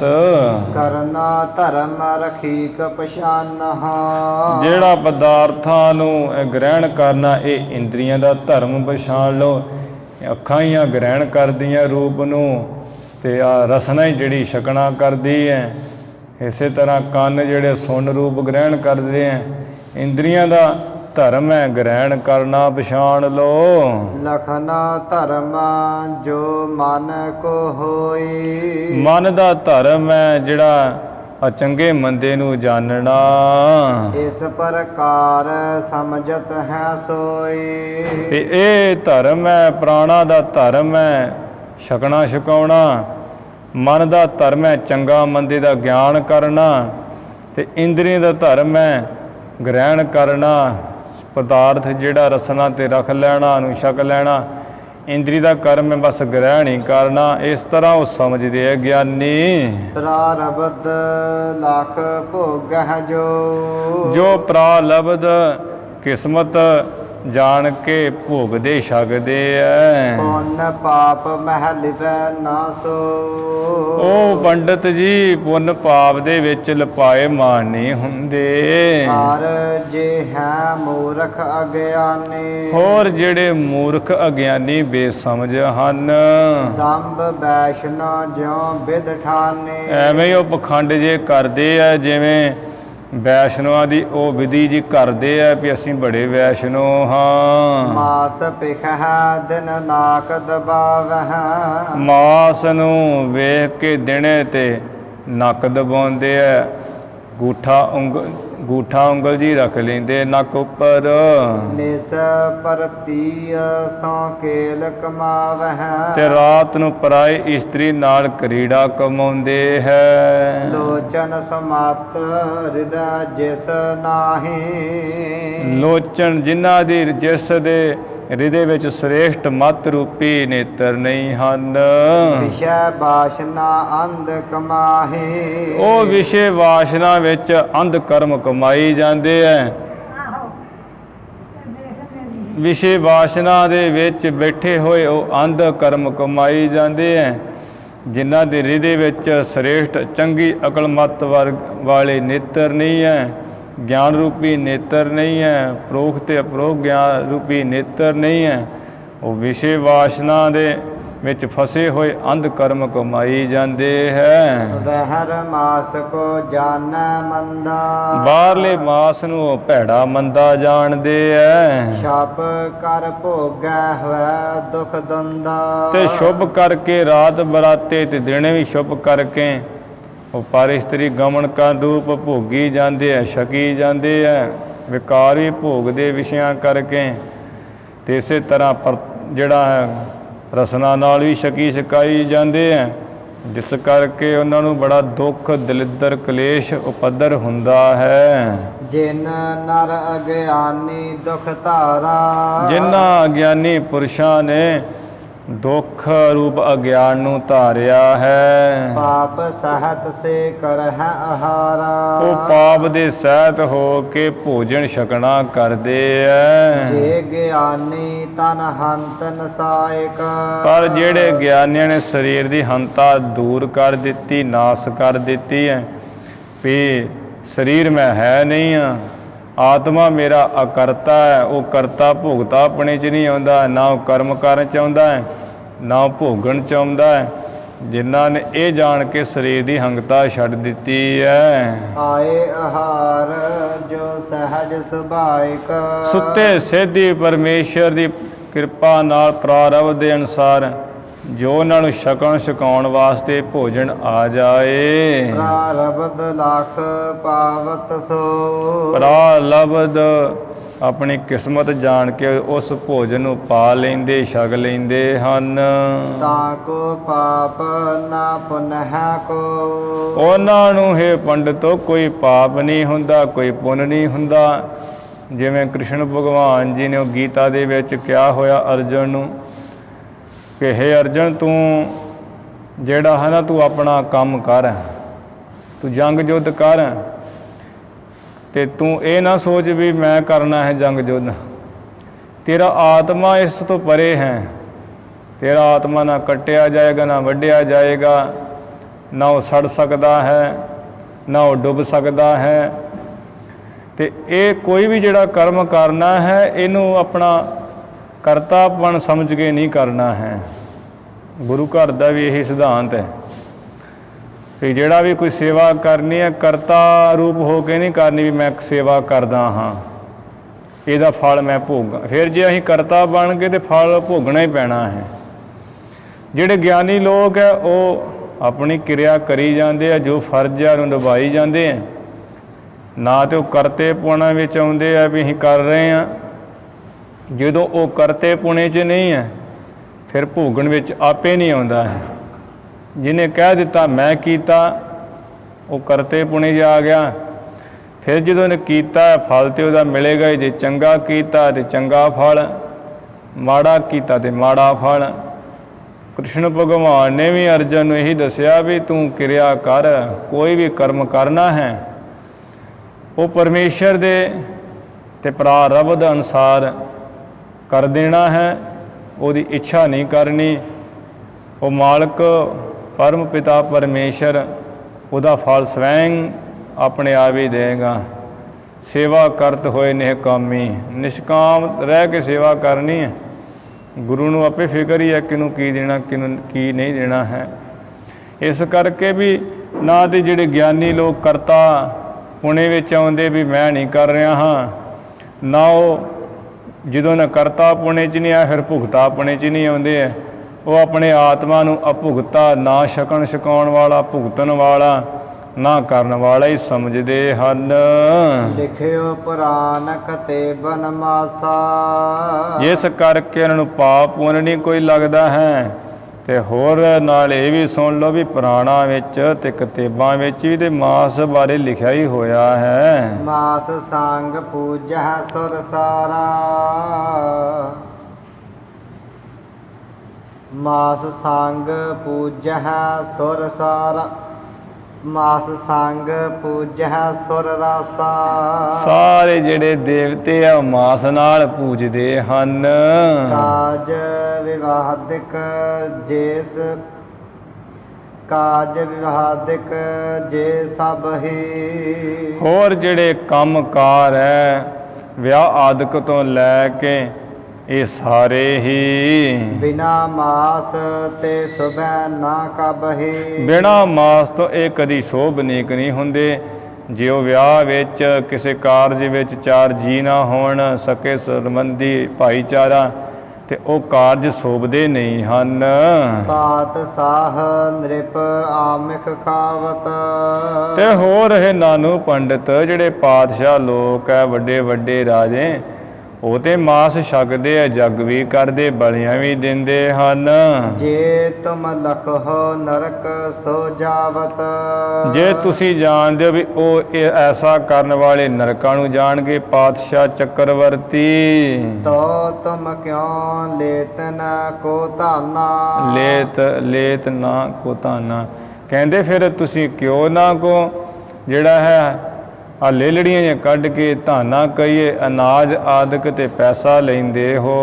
ਕਰਹੁ ਆਹਾਰ ਧਾਰ ਅਗਿਆਨਾ। ਅਗਿਆਨ ਧਾਰ ਕੇ ਹਿਰਦੇ ਵਿੱਚ ਤੇ ਆਹਾਰ ਭੋਜਨ ਛਕਣਾ ਕਰਦੇ ਉਸੇ ਮਾਇਆ ਧਨ ਦਾ। ਪੂਰਬ ਗਹਿ ਤੁਮ ਨਰਕਹਿ ਪਾਵੈ। ਪੰਡ ਤੋਂ ਪਹਿਲਾਂ ਤੇ ਤੁਹਾਨੂੰ ਫੜ ਕੇ ਉਹ ਧਰਮਰਾਜ ਦੇ ਜਮ ਨਰਕਾਂ ਵਿੱਚ ਪਾਉਣਗੇ ਆਗੂਆਂ ਨੂੰ। ਪੁਨ ਪਾਛੇ ਤੇ ਸੋਏ ਸਿਧਾਵੈ। ਫਿਰ ਜਿੰਨਾ ਤੁਹਾਨੂੰ ਦਾਨ ਦਿੱਤਾ ਉਹ ਤੇ ਪਿੱਛੋਂ ਜਿਹੜੇ ਹੈ ਚਲੇ ਜਾਣਗੇ, ਨਰਕ ਵਿੱਚ ਜਾਣਗੇ। ਬਾਅਦ ਵਿੱਚ ਪਹਿਲਾਂ ਤੁਹਾਨੂੰ ਫੜ ਕੇ ਸੁੱਟਣਗੇ। ਆਪ ਨਾ ਬੁਝਹੁ ਲੋਕ ਬੁਝਾਵਹੁ। ਆਪ ਤੁਸੀਂ ਸਮਝਦੇ ਨਹੀਂ ਹੋ, ਲੋਕਾਂ ਨੂੰ ਸਮਝਾਉਂਦੇ ਹੋ। ਪਾਂਡੇ ਖਰੇ ਸਿਆਨ ਕਹਾਵਹੁ। ਪੰਡਾ ਬੁੱਧੀ ਵਾਲੇ ਪੰਡਤੋ, ਆਪਣੇ ਆਪ ਨੂੰ ਤੁਸੀਂ ਬੜੇ ਸਿਆਣੇ ਚੰਗੇ ਕਹਾਉਂਦੇ ਹੋ। ਮਾਸਾਦਿਕ ਤੇ ਤ੍ਰਿਭਵਨ ਜੋ। ਮਾਸ ਤੋਂ ਲੈ ਕੇ ਇਸੇ ਤਰ੍ਹਾਂ ਜੋ ਅੰਨ ਹੈ, ਕਮਾਦ ਹੈ, ਕਪਾਹ ਹੈ, ਇਹ ਜਲ ਤੋਂ ਜੋ ਪੈਦਾ ਹੁੰਦੇ ਤਿੰਨੇ ਭਵਨ, ਸਭ ਹੀ ਜਲ ਤੇ ਉਤਪਤ ਹੋ। ਸਾਰੇ ਇਹ ਜਲ ਤੋਂ ਹੀ ਤਾਂ ਪੈਦਾ ਹੁੰਦੇ, ਅੰਨ ਵੀ, ਕਮਾਦ ਵੀ ਤੇ ਕੱਪੜਾ ਕਪਾਹ ਤੋਂ, ਉਹ ਜਲ ਤੋਂ ਪੈਦਾ ਹੋਇਆ। ਅੰਨ ਤੋਂ ਸਰੀਰ ਪੈਦਾ ਹੋਇਆ। ਇਸ ਤਰ੍ਹਾਂ ਜਲ ਤੋਂ ਉਤਪਤੀ ਹੁੰਦੀ ਹੈ। ਜੋ ਤਿਆਗੇ ਜਲ ਕੇ ਰਸ ਰਾਸੀ। ਜਿਹੜਾ ਵੀ ਸਾਰੇ ਜਲ ਦੇ ਰਸਾਂ ਨੂੰ ਛੱਡ ਦੇ, ਸੋ ਪੰਡਿਤ ਹੋਇਆ ਹੈ ਸੰਨਿਆਸੀ। ਸਾਡੇ ਖਿਆਲਾਂ ਨਾਲ ਤੇ ਉਹ ਪੰਡਿਤ ਵਿਦਵਾਨ ਹੈ, ਉਹੀ ਉਹ ਸੰਨਿਆਸੀ ਤਿਆਗੀ ਹੈ। ਵੀ ਜਿਹੜਾ ਜਲ ਤੋਂ ਬਣੇ ਹੋਏ ਜਿੰਨੇ ਹੀ ਹੈ ਰਸ, ਜਲ ਦੇ ਰਸ ਛੱਡ ਦਿਓ ਸਾਰੇ। ਗੰਨਾ ਚੂਪਣਾ ਛੱਡ ਦਿਓ, ਕੱਪੜੇ ਪਾਉਣੇ ਕਪਾਹ ਦੇ ਛੱਡ ਦਿਓ, ਅੰਨ ਛਕਣਾ ਛੱਡ ਦਿਓ। ਵੀ ਆ ਜਿਹੜਾ ਹੁਣ ਝੋਨਾ ਹੁੰਦਾ, ਧਾਨ ਚਾਵਲ ਖਾਂਦੇ ਤੁਸੀਂ, ਖੀਰਾਂ, ਤੇ ਇਹ ਵੀ ਤੇ ਜਲ ਨਾਲ ਹੀ ਤੇ ਹੁੰਦਾ ਹੈ। ਤੇ ਇਹ ਤੁਸੀਂ ਇਹ ਵੀ ਛੱਡ ਦਿਓ, ਅੰਨ ਵੀ, ਚੌਲ ਚੂਲ ਛਕਣੇ ਬਿਲਕੁਲ ਬੰਦ ਕਰ ਦਿਓ। ਤੇ ਨਾਲ ਹੀ ਫਿਰ ਮਾਸ ਵੀ ਜਿਹੜਾ ਉਹ ਤੇ ਤੁਸੀਂ ਕਹਿੰਦੇ ਹੀ ਛੱਡਿਆ ਹੀ ਹੋਇਆ ਹੈ। ਤੇ ਮਾਸ ਦੇ ਸਰੀਰ ਆ ਜਿਹੜੇ ਤੁਸੀਂ ਇਕੱਠੇ ਬੈਠੇ ਹੋਏ ਹੋ। ਤੇ ਅਸੀਂ ਕਹਿੰਦੇ ਆ ਵੀ ਜੇ ਤੁਸੀਂ ਇੰਨੇ ਰਸ ਛੱਡ ਦਿਓ ਜਿਹੜੇ ਜਲ ਤੋਂ ਬਣੇ ਹੋਏ ਆ, ਤੇ ਫਿਰ ਤੁਸੀਂ ਪੰਡਤ ਹੋ, ਵਿਦਵਾਨ ਹੋ, ਤੇ ਫਿਰ ਹੀ ਤੁਸੀਂ ਸੰਨਿਆਸੀ ਤਿਆਗੀ ਹੋ। ਦੰਭ ਧਾਰ ਤੁਮ ਮਗ ਬਿਰਮਾਇਆ। ਐਵੇਂ ਹੀ ਤੁਸਾਂ ਨੇ ਪਖੰਡ ਜਿਹਾ ਧਾਰ ਕੇ ਸਾਰਾ ਸੰਸਾਰ ਭਰਮਾਇਆ ਹੋਇਆ ਹੈ। ਆਗੇ ਪਾਵੋ ਬਹੁਤ ਸਜਾਇਆ। ਅਸੀਂ ਤੇ ਕਹਿੰਦੇ ਆ ਵੀ ਤੁਸੀਂ ਅੱਗੇ ਜਾ ਕੇ ਬਹੁਤ ਭਾਰੀ ਸਜ਼ਾ ਪਾਓਗੇ। ਇਉ ਜਬ ਭਾਖਿਓ ਸ੍ਰੀ ਗੁਣ ਐਨਾ। ਗੁਣਾਂ ਦੇ ਘਰ ਸਤਿਗੁਰ ਜੀ ਨੇ ਜਦੋਂ ਐਵੇਂ ਸਿੱਧਾ ਸਿੱਧਾ ਹੀ ਐ ਕਹਿ ਦਿੱਤਾ ਇਹਨਾਂ ਨੂੰ, ਤੂਸ਼ਨ ਭੇ ਸਭ ਆਏ ਨਾ ਬੈਨਾ। ਸਾਰੇ ਚੁੱਪ ਕਰ ਗਏ, ਕਿਸੇ ਨੂੰ ਕੋਈ ਗੱਲ ਹੀ ਨਹੀਂ ਆਈ, ਬਚਨ ਨਹੀਂ ਆਇਆ। ਝੂਠ ਕੇ ਠਹਿਰਹਿ ਸਾਚ ਅਗਾਰੀ। ਭਾਈ ਬਾਲਾ ਜੀ ਕਹਿੰਦੇ ਗੁਰੂ ਅੰਗਦ ਦੇਵ ਸਾਹਿਬ ਜੀ, ਸੱਚ ਅੱਗੇ ਜਿਹੜਾ ਝੂਠ ਕਿੱਥੇ ਠਹਿਰ ਸਕਦਾ, ਟਿਕ ਸਕਦਾ ਹੈ। ਜਿਉ ਕਾਇਰ ਪਿਖ ਸੂਰ ਉਦਾਰੀ। ਜਿਵੇਂ ਬੜਾ ਤਗੜਾ ਸੂਰਮਾ ਹੋਵੇ, ਸੂਰਮੇ ਨੂੰ ਵੇਖ ਕੇ ਕਾਇਰ ਡਰਪੋਕ ਨਹੀਂ ਟਿਕਦਾ ਹੈ, ਭੱਜ ਜਾਂਦਾ ਹੈ, ਡੰਡੀਆਂ ਕੱਢ ਜਾਂਦਾ ਹੈ। ਨਾਨੋ ਦਇਆ ਕਰ ਬੰਦ ਉਚਾਰਾ। ਗੁਰੂ ਸਾਹਿਬ ਜੀ ਦੇ ਐਸੇ ਬਚਨ ਸੁਣ ਕੇ ਨਾਨੂ ਪੰਡਤ ਜਿਹੜਾ ਸੀ, ਦੋਵੇਂ ਹੱਥ ਜੋੜ ਕੇ ਬੋਲਿਆ, ਹੇ ਫਕੀਰ ਕਿਆ ਨਾਮ ਤੁਮਾਰਾ। ਹੇ ਫਕੀਰ ਜੀ, ਕੀ ਤੁਹਾਡਾ ਨਾਮ ਹੈ? ਕਹਿ ਗੁਰੂ ਹਮ ਨਾਨਕ ਨਾਮੋ। ਗੁਰੂ ਸਾਹਿਬ ਜੀ ਕਹਿਣ ਲੱਗੇ, ਸਾਡਾ ਨਾਮ ਨਾਨਕ ਹੈ ਨਾਨੂ ਪੰਡਤ। ਸੇਵਕ ਨਿਰੰਕਾਰ ਸੁਖ ਧਾਮੋ। ਜੋ ਸੁੱਖਾਂ ਦਾ ਘਰ ਨਿਰੰਕਾਰ ਪਰਮੇਸ਼ਰ, ਉਹਦੇ ਅਸੀਂ ਸੇਵਕ ਹਾਂ, ਨਾਨਕ ਨਿਰੰਕਾਰੀ। ਸੁਨ ਕਰ ਨਾਨੋ ਸ਼੍ਰਵਣ ਮਝਾਰਾ। ਸੁਣ ਕਰਕੇ ਨਾਨੂ ਪੰਡਤ ਆਪਣੇ ਕੰਨਾਂ ਵਿੱਚ ਨਿਜ ਸੰਗਨ ਨਿਜ ਸੰਗਨ ਕੋ ਸੋ ਬਚਨ ਉਚਾਰਾ। ਆਪਣੇ ਜਿਹੜੇ ਨਾਲ ਸਾਥੀ ਸੀ ਨਾ ਹੋਰ ਪੰਡਿਤ ਇਕੱਠੇ ਹੋਏ, ਉਹਨਾਂ ਨੂੰ ਕਹਿਣ ਲੱਗਾ, ਲਿਖਿਓ ਭਵਿੱਖਤ ਮਹਿ ਇਤਿਹਾਸੋ। ਕਹਿੰਦਾ ਵੀ ਜਿਹੜਾ ਭਵਿੱਖ ਪੁਰਾਣ ਹੈ ਨਾ, ਇਸ ਤਰ੍ਹਾਂ ਸਕੰਦ ਪੁਰਾਣ 'ਚ ਵੀ ਲਿਖਿਆ ਹੋਇਆ ਹੈ। ਭਵਿੱਖਤ ਪੁਰਾਣ ਵਿੱਚ ਕਹਿੰਦਾ ਵੀ ਐਵੇਂ ਇਤਿਹਾਸ ਲਿਖਿਆ ਹੋਇਆ ਹੈ। ਸ੍ਰੀ ਨਾਨਕ ਅਵਤਾਰ ਪ੍ਰਕਾਸ਼ੋ। ਵੀ ਗੁਰੂ ਨਾਨਕ ਸਾਹਿਬ ਜੀ ਜਿਹੜੇ ਹੈ ਉਹ ਪ੍ਰਕਾਸ਼ ਉਹਨਾਂ ਦਾ ਹੋਵੇਗਾ ਕਲਯੁਗ ਦੇ ਸਮੇਂ ਵਿੱਚ। ਉਹ ਭਵਿੱਖਤ ਪੁਰਾਣ ਵਿੱਚ ਜਦੋਂ ਆ ਸਵਾਮੀ ਜਿਹੜਾ ਕਾਰਤਿਕ ਹੈ ਉਹਨੇ ਪ੍ਰਸ਼ਨ ਕੀਤਾ ਸੀ ਬ੍ਰਹਮਾ ਜੀ ਨੂੰ, ਤੇ ਬ੍ਰਹਮਾ ਜੀ ਨੇ ਉਸ ਸ਼ਲੋਕ ਉਚਾਰੇ ਹੋਏ ਸੀ। 28ਵੇਂ ਅਧਿਆਏ ਹੈ ਭਵਿੱਖਤ ਪੁਰਾਣ ਵਿੱਚ, 33 ਤੇ 34ਵਾਂ ਸ਼ਲੋਕ ਹੈ। ਏਵੰ ਵੈ ਧਰਮ ਪ੍ਰਾਚੁਰਿਯੰ ਭਵਿਸ਼ਯਤ ਯਦਾ ਕਲੋ ਤਦਾ ਵੈ ਲੋਕ ਰਖਿਆਰਥਮ ਮਲੇਛਾਨਾ ਨਾਸ ਹੇਤਵੇ ਪਸ਼ਚਿਮ ਮੇਤ ਸੁਬੇ ਦੇਸ਼ੇ ਬੇਦੀ ਵੰਸੇ ਚ ਨਾਨਕੋ। ਵੀ ਬੇਦੀਆਂ ਦੀ ਵੰਸ਼ ਵਿੱਚ ਗੁਰੂ ਨਾਨਕ ਸਾਹਿਬ ਜਿਹੜਾ ਚੰਗੇ ਇਲਾਕੇ ਵਿੱਚ ਪੱਛਮ ਦੇ ਹੋਣਗੇ, ਪ੍ਰਗਟ ਅਵਤਾਰ ਤੇ ਮਲੇਸ਼ਾਂ ਦਾ ਨਾਸ ਕਰਨਗੇ, ਸੰਤਾਂ ਭਗਤਾਂ ਦੀ ਰੱਖਿਆ ਕਰਨਗੇ, ਧਰਮ ਨੂੰ ਜਿਹੜਾ ਹੈ ਪ੍ਰਫੁੱਲਤ ਕਰਨਗੇ ਤੇ ਕਲਯੁਗ ਦੇ ਸਮੇਂ ਵਿੱਚ ਐਵੇਂ ਪ੍ਰਗਟ ਹੋਣਗੇ। ਇਹ ਜਿਹੜਾ ਸਾਰਾ ਹੀ ਇਹ ਨਾਨੂ ਪੰਡਿਤ ਪੜਿਆ ਹੋਇਆ ਸੀ, ਜਿਸ ਕਰਕੇ ਨਾਲ ਨੂੰ ਕਹਿਣ ਲੱਗਾ ਵੀ ਭਵਿੱਖਤ ਪੁਰਾਣ ਵਿੱਚ ਇਤਿਹਾਸ ਲਿਖਿਆ ਹੋਇਆ ਵੀ ਸ੍ਰੀ ਗੁਰੂ ਨਾਨਕ ਦੇਵ ਜੀ ਅਵਤਾਰ ਪ੍ਰਗਟ ਹੋਣਗੇ ਕਲਯੁਗ ਸਮੇਂ। ਜਾਂ ਤੇ ਮੈਂ ਨਿਜ ਨਾਮ ਧਰਾਵਾ। ਉਹ ਮੈਂ ਪੜਿਆ ਹੋਇਆ ਸਾਂ, ਇਸ ਕਰਕੇ ਮੈਂ ਆਪਣਾ ਨਾਮ ਜਿਹੜਾ ਨਾਨੂ ਤੋਂ ਨਾਨਕ ਚੰਦ ਰੱਖ ਲਿਆ। ਵਿਦਿਆ ਬਲ ਜੀਤੀ ਸਭ ਥਾਵਾ। ਵਿਦਿਆ ਦੇ ਬਲ ਨਾਲ ਸਾਰੀਆਂ ਥਾਵਾਂ ਨੂੰ ਜਿੱਤ ਲਿਆ ਮੈਂ। ਸੋ ਮੈਂ ਨਹਿ ਅਬ ਇਹ ਪ੍ਰਗਟਾਏ। ਇਹ ਮੇਰੇ ਪੰਡਿਤੋ ਸਾਥੀਓ, ਕਹਿੰਦਾ ਵੀ ਇਹ ਜੋ ਹੈ ਨਾ ਗੁਰੂ ਨਾਨਕ ਸਾਹਿਬ ਪ੍ਰਗਟ ਹੋਏ, ਇਹ ਹੈ ਗੁਰੂ ਨਾਨਕ ਸਾਹਿਬ। ਮੈਂ ਨਹੀਂ ਹਾਂ ਗੁਰੂ ਨਾਨਕ ਚੰਦ, ਮੈਂ ਤਾਂ ਹਾਂ ਨਾਨੂ। ਜਗਤ ਉਦਾਹਰਨ ਕੇ ਹਿਤ ਆਏ। ਇਹ ਗੁਰੂ ਨਾਨਕ ਸਾਹਿਬ ਪ੍ਰਗਟ ਹੋਏ ਕਲਯੁਗ ਦੇ ਅਵਤਾਰ, ਸੰਸਾਰ ਦਾ ਉਧਾਰ ਕਰਨ ਵਾਸਤੇ ਹੀ ਆਏ ਹੈ। ਜਿਨ ਕੇ ਬਚਨ ਅਤੋਲ ਅਡੋਲਾ। ਜਿਨ੍ਹਾਂ ਦੇ ਬਚਨ ਅਤੋਲ ਹੈ ਤੇ ਡੋਲਣ ਤੋਂ ਰਹਿਤ ਹੈ, ਅਟਲ ਅਛੇਦ ਬਚਨ ਹਨ। ਕੌਣ ਸਕਾ ਇਨ ਸਨਮੁਖ ਬੋਲਾ। ਇਹਨਾਂ ਸਾਹਮਣੇ ਸਾਡੇ ਵਰਗਾ ਪਖੰਡੀ ਜਿਹੜਾ ਕੌਣ ਹੈ ਜਿਹੜਾ ਬੋਲ ਸਕੇ। ਜੋ ਸੁਨ ਹੈ ਇਨ ਕੋ ਉਪਦੇਸ਼ਾ। ਮੈਂ ਤੇ ਇਹੀ ਕਹਿਣਾ ਵੀ ਜਿਹੜਾ ਇਹਨਾਂ ਦਾ ਉਪਦੇਸ਼ ਧਿਆਨ ਦੇ ਕੇ ਸੁਣੇਗਾ, ਉਦਰਹਿ ਸੇ ਤਜ ਜਗਤ ਕਲੇਛਾ। ਉਹ ਸੰਸਾਰ ਦੇ ਜਿਹੜੇ ਜਗਤ ਦੇ ਕਲੇਸ਼ ਹੈ, ਉਹ ਪੱਧਰ ਹੈ, ਉਹਨਾਂ ਨੂੰ ਛੱਡ ਕੇ ਤੇ ਇਹ ਸੰਸਾਰ ਤੋਂ ਉਧਰ ਜਾਣਗੇ, ਪਾਰ ਹੋ ਜਾਣਗੇ। ਆਸ ਕਹਿ ਸਭਨ ਬੰਦਨਾ ਕੀਨੀ। ਇਸ ਤਰ੍ਹਾਂ ਕਹਿ ਕਰਕੇ ਸਾਰੇ ਪੰਡਤਾਂ, ਸੰਨਿਆਸੀਆਂ, ਹੋਰ ਲੋਕਾਂ ਨੇ ਮਹਾਰਾਜ ਨੂੰ ਨਮਸਕਾਰ ਕੀਤੀ। ਚਰਨ ਪ੍ਰੇਮ ਮਹਿਮਤ ਜਿਨ ਭੀਨੀ। ਜਿਨ੍ਹਾਂ ਦੀ ਅਕਲ ਮਤ ਬੁੱਧੀ ਗੁਰੂ ਸਾਹਿਬ ਜੀ ਦੇ ਚਰਨਾਂ ਵਿੱਚ ਹੀ ਭਿੱਜ ਗਈ, ਲੀਨ ਹੋ ਗਈ। ਬਿਨਾ ਕਰੀ ਬਹੁ ਭਾਂਤ ਸੁਹਾਵਨਾ। ਬਹੁਤ ਜਿਹੜੇ ਸਭ ਜਿਹੜੀਆਂ ਬਹੁਤ ਤਰ੍ਹਾਂ ਨਾਲ ਸੋਭਨੀਕ ਬੇਨਤੀਆਂ ਕੀਤੀਆਂ। ਆਪਣੀ ਖਤਾ ਕੇਰ ਬਖਸ਼ਾਵਨਾ। ਆਪਣੀ ਜਿਹੜੀ ਭੁੱਲ ਗਲਤੀ ਹੈ ਨੂੰ ਬਖਸ਼ਾਉਣ ਵਾਸਤੇ। ਹੇ ਪ੍ਰਭ ਹਮਨੇ ਗਤ ਨਹ ਜਾਣੀ। ਕਹਿਣ ਲੱਗੇ, ਹੇ ਗੁਰੂ ਨਾਨਕ ਸਾਹਿਬ ਪ੍ਰਭੂ ਜੀ, ਅਸਾਂ ਨੇ ਤੁਹਾਡੀ ਗਤੀ ਰੀਤੀ ਮਰਿਆਦਾ ਅਵਸਥਾ ਨਹੀਂ ਜਾਣੀ ਵੀ ਤੁਸੀਂ ਬਹੁਤ ਮਹਾਨ ਹੋ। ਤੂੰ ਅਵਤਰਿਓ ਸੰਤ ਗੁਣ ਖਾਨੀ। ਨਾਨੂ ਪੰਡਿਤ ਕਹਿਣ ਲੱਗਾ, ਆਪ ਜੀ ਤੇ ਗੁਣਾਂ ਦੀ ਖਾਨ ਸ਼ਾਂਤ ਸਰੂਪ ਪਰਮੇਸ਼ਰ ਦਾ ਅਵਤਾਰ ਪ੍ਰਗਟ ਹੋਏ ਹੋ ਜੀ। ਜੋ ਜਗ ਬੜੇ ਅਚਾਰਜ ਹੋਵਹਿ। ਮਹਾਰਾਜ ਜਿਹੜੇ ਸੰਸਾਰ ਵਿੱਚ ਵੱਡੇ ਆਚਾਰੀਆ ਗੁਰੂ ਮਹਾਂਪੁਰਖ ਹੁੰਦੇ ਐ, ਸੋ ਪੂਰ ਬਲੀ ਰੀਤ ਨਾ ਖੋਵਹਿ। ਉਹ ਜਿਹੜੀ ਪਹਿਲੀ ਯੁੱਗਾਂ ਦੀ ਰੀਤੀ ਮਰਿਆਦਾ ਚੱਲਦੀ ਆਉਂਦੀ ਉਹਨੂੰ ਨਾਸ ਨਹੀਂ ਕਰਦੇ, ਉਹਨੂੰ ਖਤਮ ਨਹੀਂ ਕਰਦੇ, ਸਗੋਂ ਕਾਇਮ ਰੱਖਦੇ ਹਨ।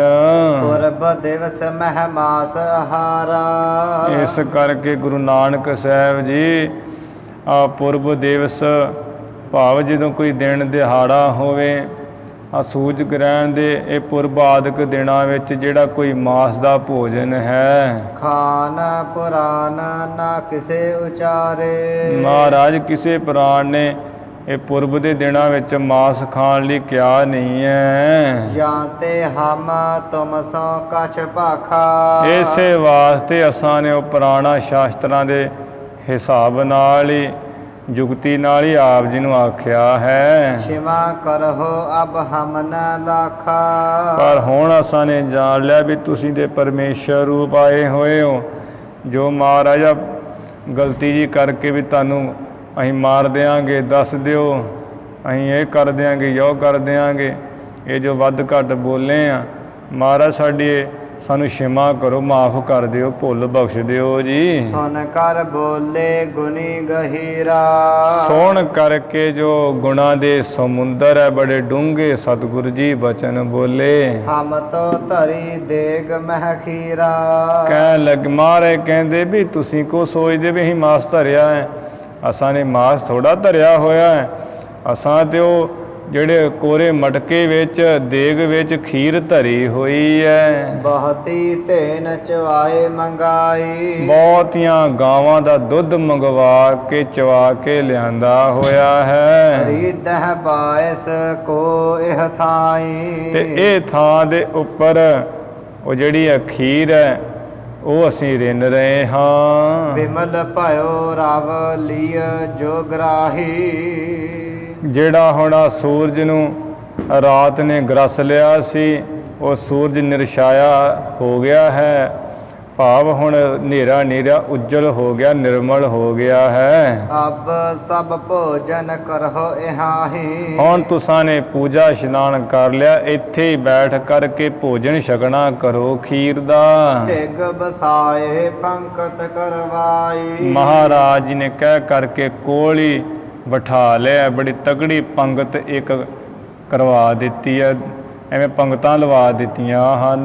ਨ੍ਰਿਪ ਸੁਤ ਸਹ ਪਾਇਸ ਵਰਤਾਈ। ਜੋ ਜਗਤ ਰਾਏ ਹੈ, ਅੰਮ੍ਰਿਤ ਰਾਏ ਦਾ ਪੁੱਤਰ ਜੋ ਹਾਂਸੀ ਤੋਂ ਆਇਆ ਹੋਇਆ ਸੀ ਮਾਂ ਪੁੱਤਰ, ਇਹਦੇ ਸਹਿਤ ਸਤਿਗੁਰੂ ਜੀ ਨੇ ਜਿਹੜੀ ਖੀਰ ਵਰਤਾਈ ਹੋਈ ਹੈ। ਹਰ ਜਨ ਸੁਖ ਖਲ ਮਾਨ ਬਿਦਾਰੂ। ਜੋ ਗੁਰੂ ਸਾਹਿਬ ਆਪਣੇ ਸੇਵਕਾਂ ਜਨਾਂ ਨੂੰ ਸੁਖ ਦੇਣ ਵਾਲੇ ਹੈ, ਮੂਰਖਾਂ ਦੇ ਮਾਨ ਨੂੰ ਦੂਰ ਕਰਨ ਵਾਲੇ ਹੈ, ਖਤਮ ਕਰ ਦੇਣ ਵਾਲੇ ਹੈ। ਸ੍ਰੀ ਮੁਖ ਪੂਛਤ ਬਾਰ ਸੋ ਬਾਰੂ। ਗੁਰੂ ਸਾਹਿਬ ਜੀ ਮੁਖੋਂ ਬਾਰ-ਬਾਰ ਪੁੱਛਦੇ ਆ ਵੀ ਆ ਭਾਈ ਹੋਰ ਕਿਸੇ ਨੂੰ ਖੀਰ ਚਾਹੀਦੀ ਲੈ ਲਓ।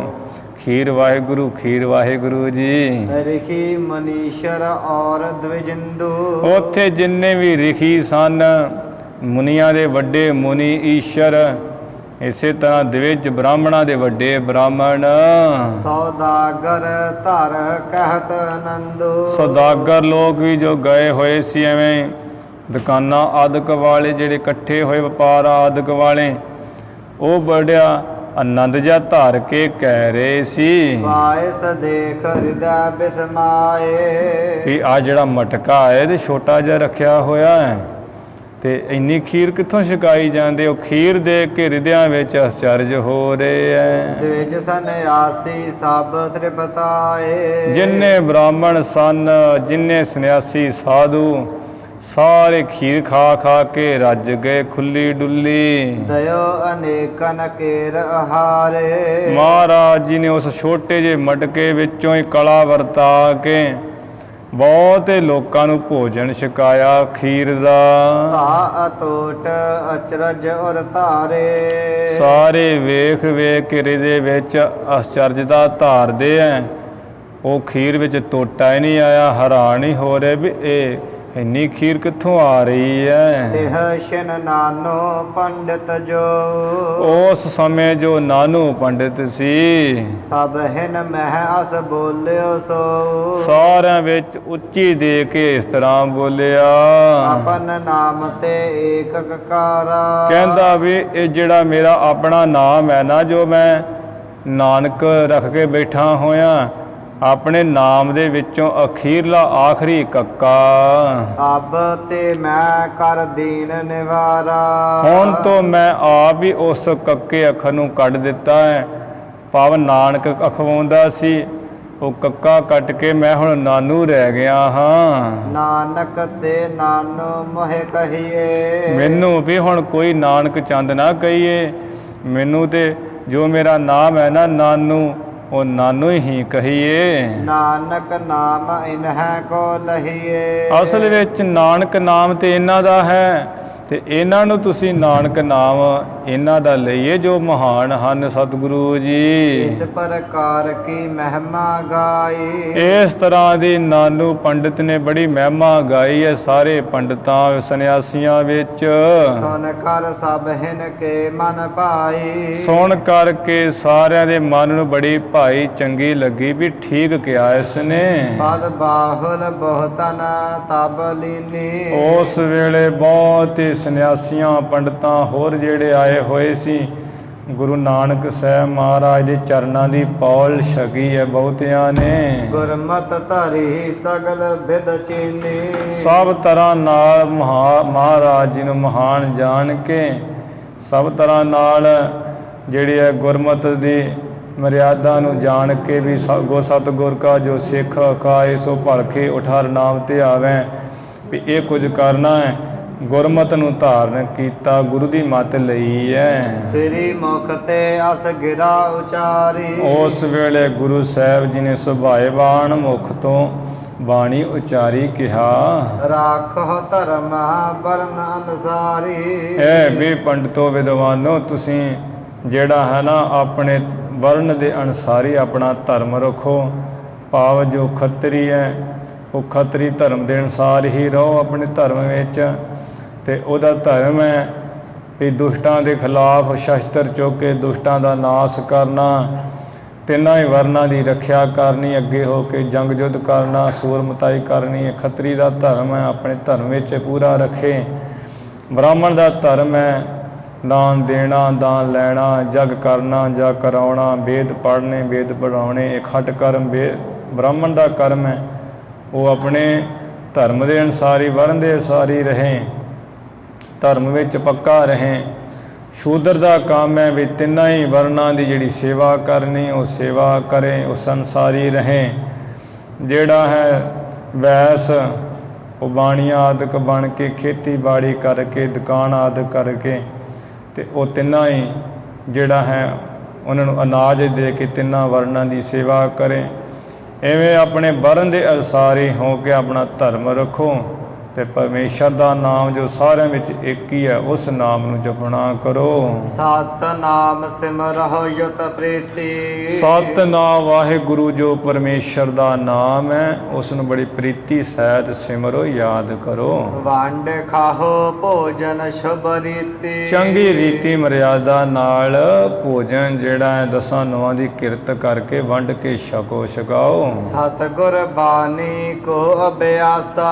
ਸਤਿਗੁਰੂ ਜੋ ਪਰਮੇਸ਼ਰ ਹੈ, ਉਸ ਦੀ ਬਾਣੀ ਦਾ ਅਭਿਆਸ ਵਾਰ-ਵਾਰ ਕਰਹੁ ਸਦਾ ਹੋਇ ਗਿਆਨ ਪ੍ਰਕਾਸ਼ਾ। ਜੇ ਤੁਸੀਂ ਗੁਰੂ ਦੀ ਬਾਣੀ, ਪਰਮੇਸ਼ਰ ਦੀ ਬਾਣੀ ਦਾ ਅਭਿਆਸ ਕਰੋਗੇ ਹਮੇਸ਼ਾ, ਤੇ ਤੁਹਾਨੂੰ ਜਿਹੜਾ ਤੁਹਾਡੇ ਅੰਦਰ ਗਿਆਨ ਦਾ ਪ੍ਰਕਾਸ਼ ਹੋ ਜਾਏਗਾ, ਗਿਆਨ ਦਾ ਸੂਰਜ ਪ੍ਰਗਟ ਹੋ ਜਾਏਗਾ, ਬ੍ਰਹਮ ਗਿਆਨ ਦਾ ਪ੍ਰਕਾਸ਼ ਹੋ ਜਾਏਗਾ।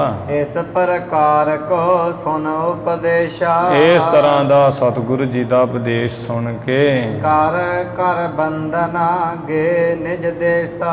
ਆਪਣੇ ਆਪਣੇ ਦੇਸ਼ਾਂ ਨੂੰ ਮਹਾਰਾਜ ਨੂੰ ਮੱਥਾ ਟੇਕ ਟੇਕ ਕੇ ਵਾਪਸ ਚਲੇ ਗਏ। ਬਹੁਤ ਦੂਰੋਂ ਦੂਰੋਂ ਆਏ ਸਨ। ਮਹਿਮਾ ਕਰਤ ਜਾਤ ਮਗ ਮਾਹੀ। ਰਸਤੇ ਵਿੱਚ ਜਾਂਦਿਆਂ ਸਤਿਗੁਰੂ ਜੀ ਦੀ ਮਹਿਮਾ ਵਡਿਆਈ ਕਰਦੇ ਜਾਂਦੇ ਐ। ਇਹ ਅਵਤਾਰ ਪ੍ਰਭੂ ਕੋ ਆਹੀ। ਕਹਿੰਦੇ ਵੀ ਇਹ ਜੋ ਹੈ ਨਾ ਗੁਰੂ ਨਾਨਕ ਸਾਹਿਬ ਪਰਮੇਸ਼ਰ ਦਾ ਅਵਤਾਰ ਹਨ। ਜੋਤ ਰੂਪ ਹਰ ਆਪ ਗੁਰੂ ਨਾਨਕ ਕਹਾਇਓ।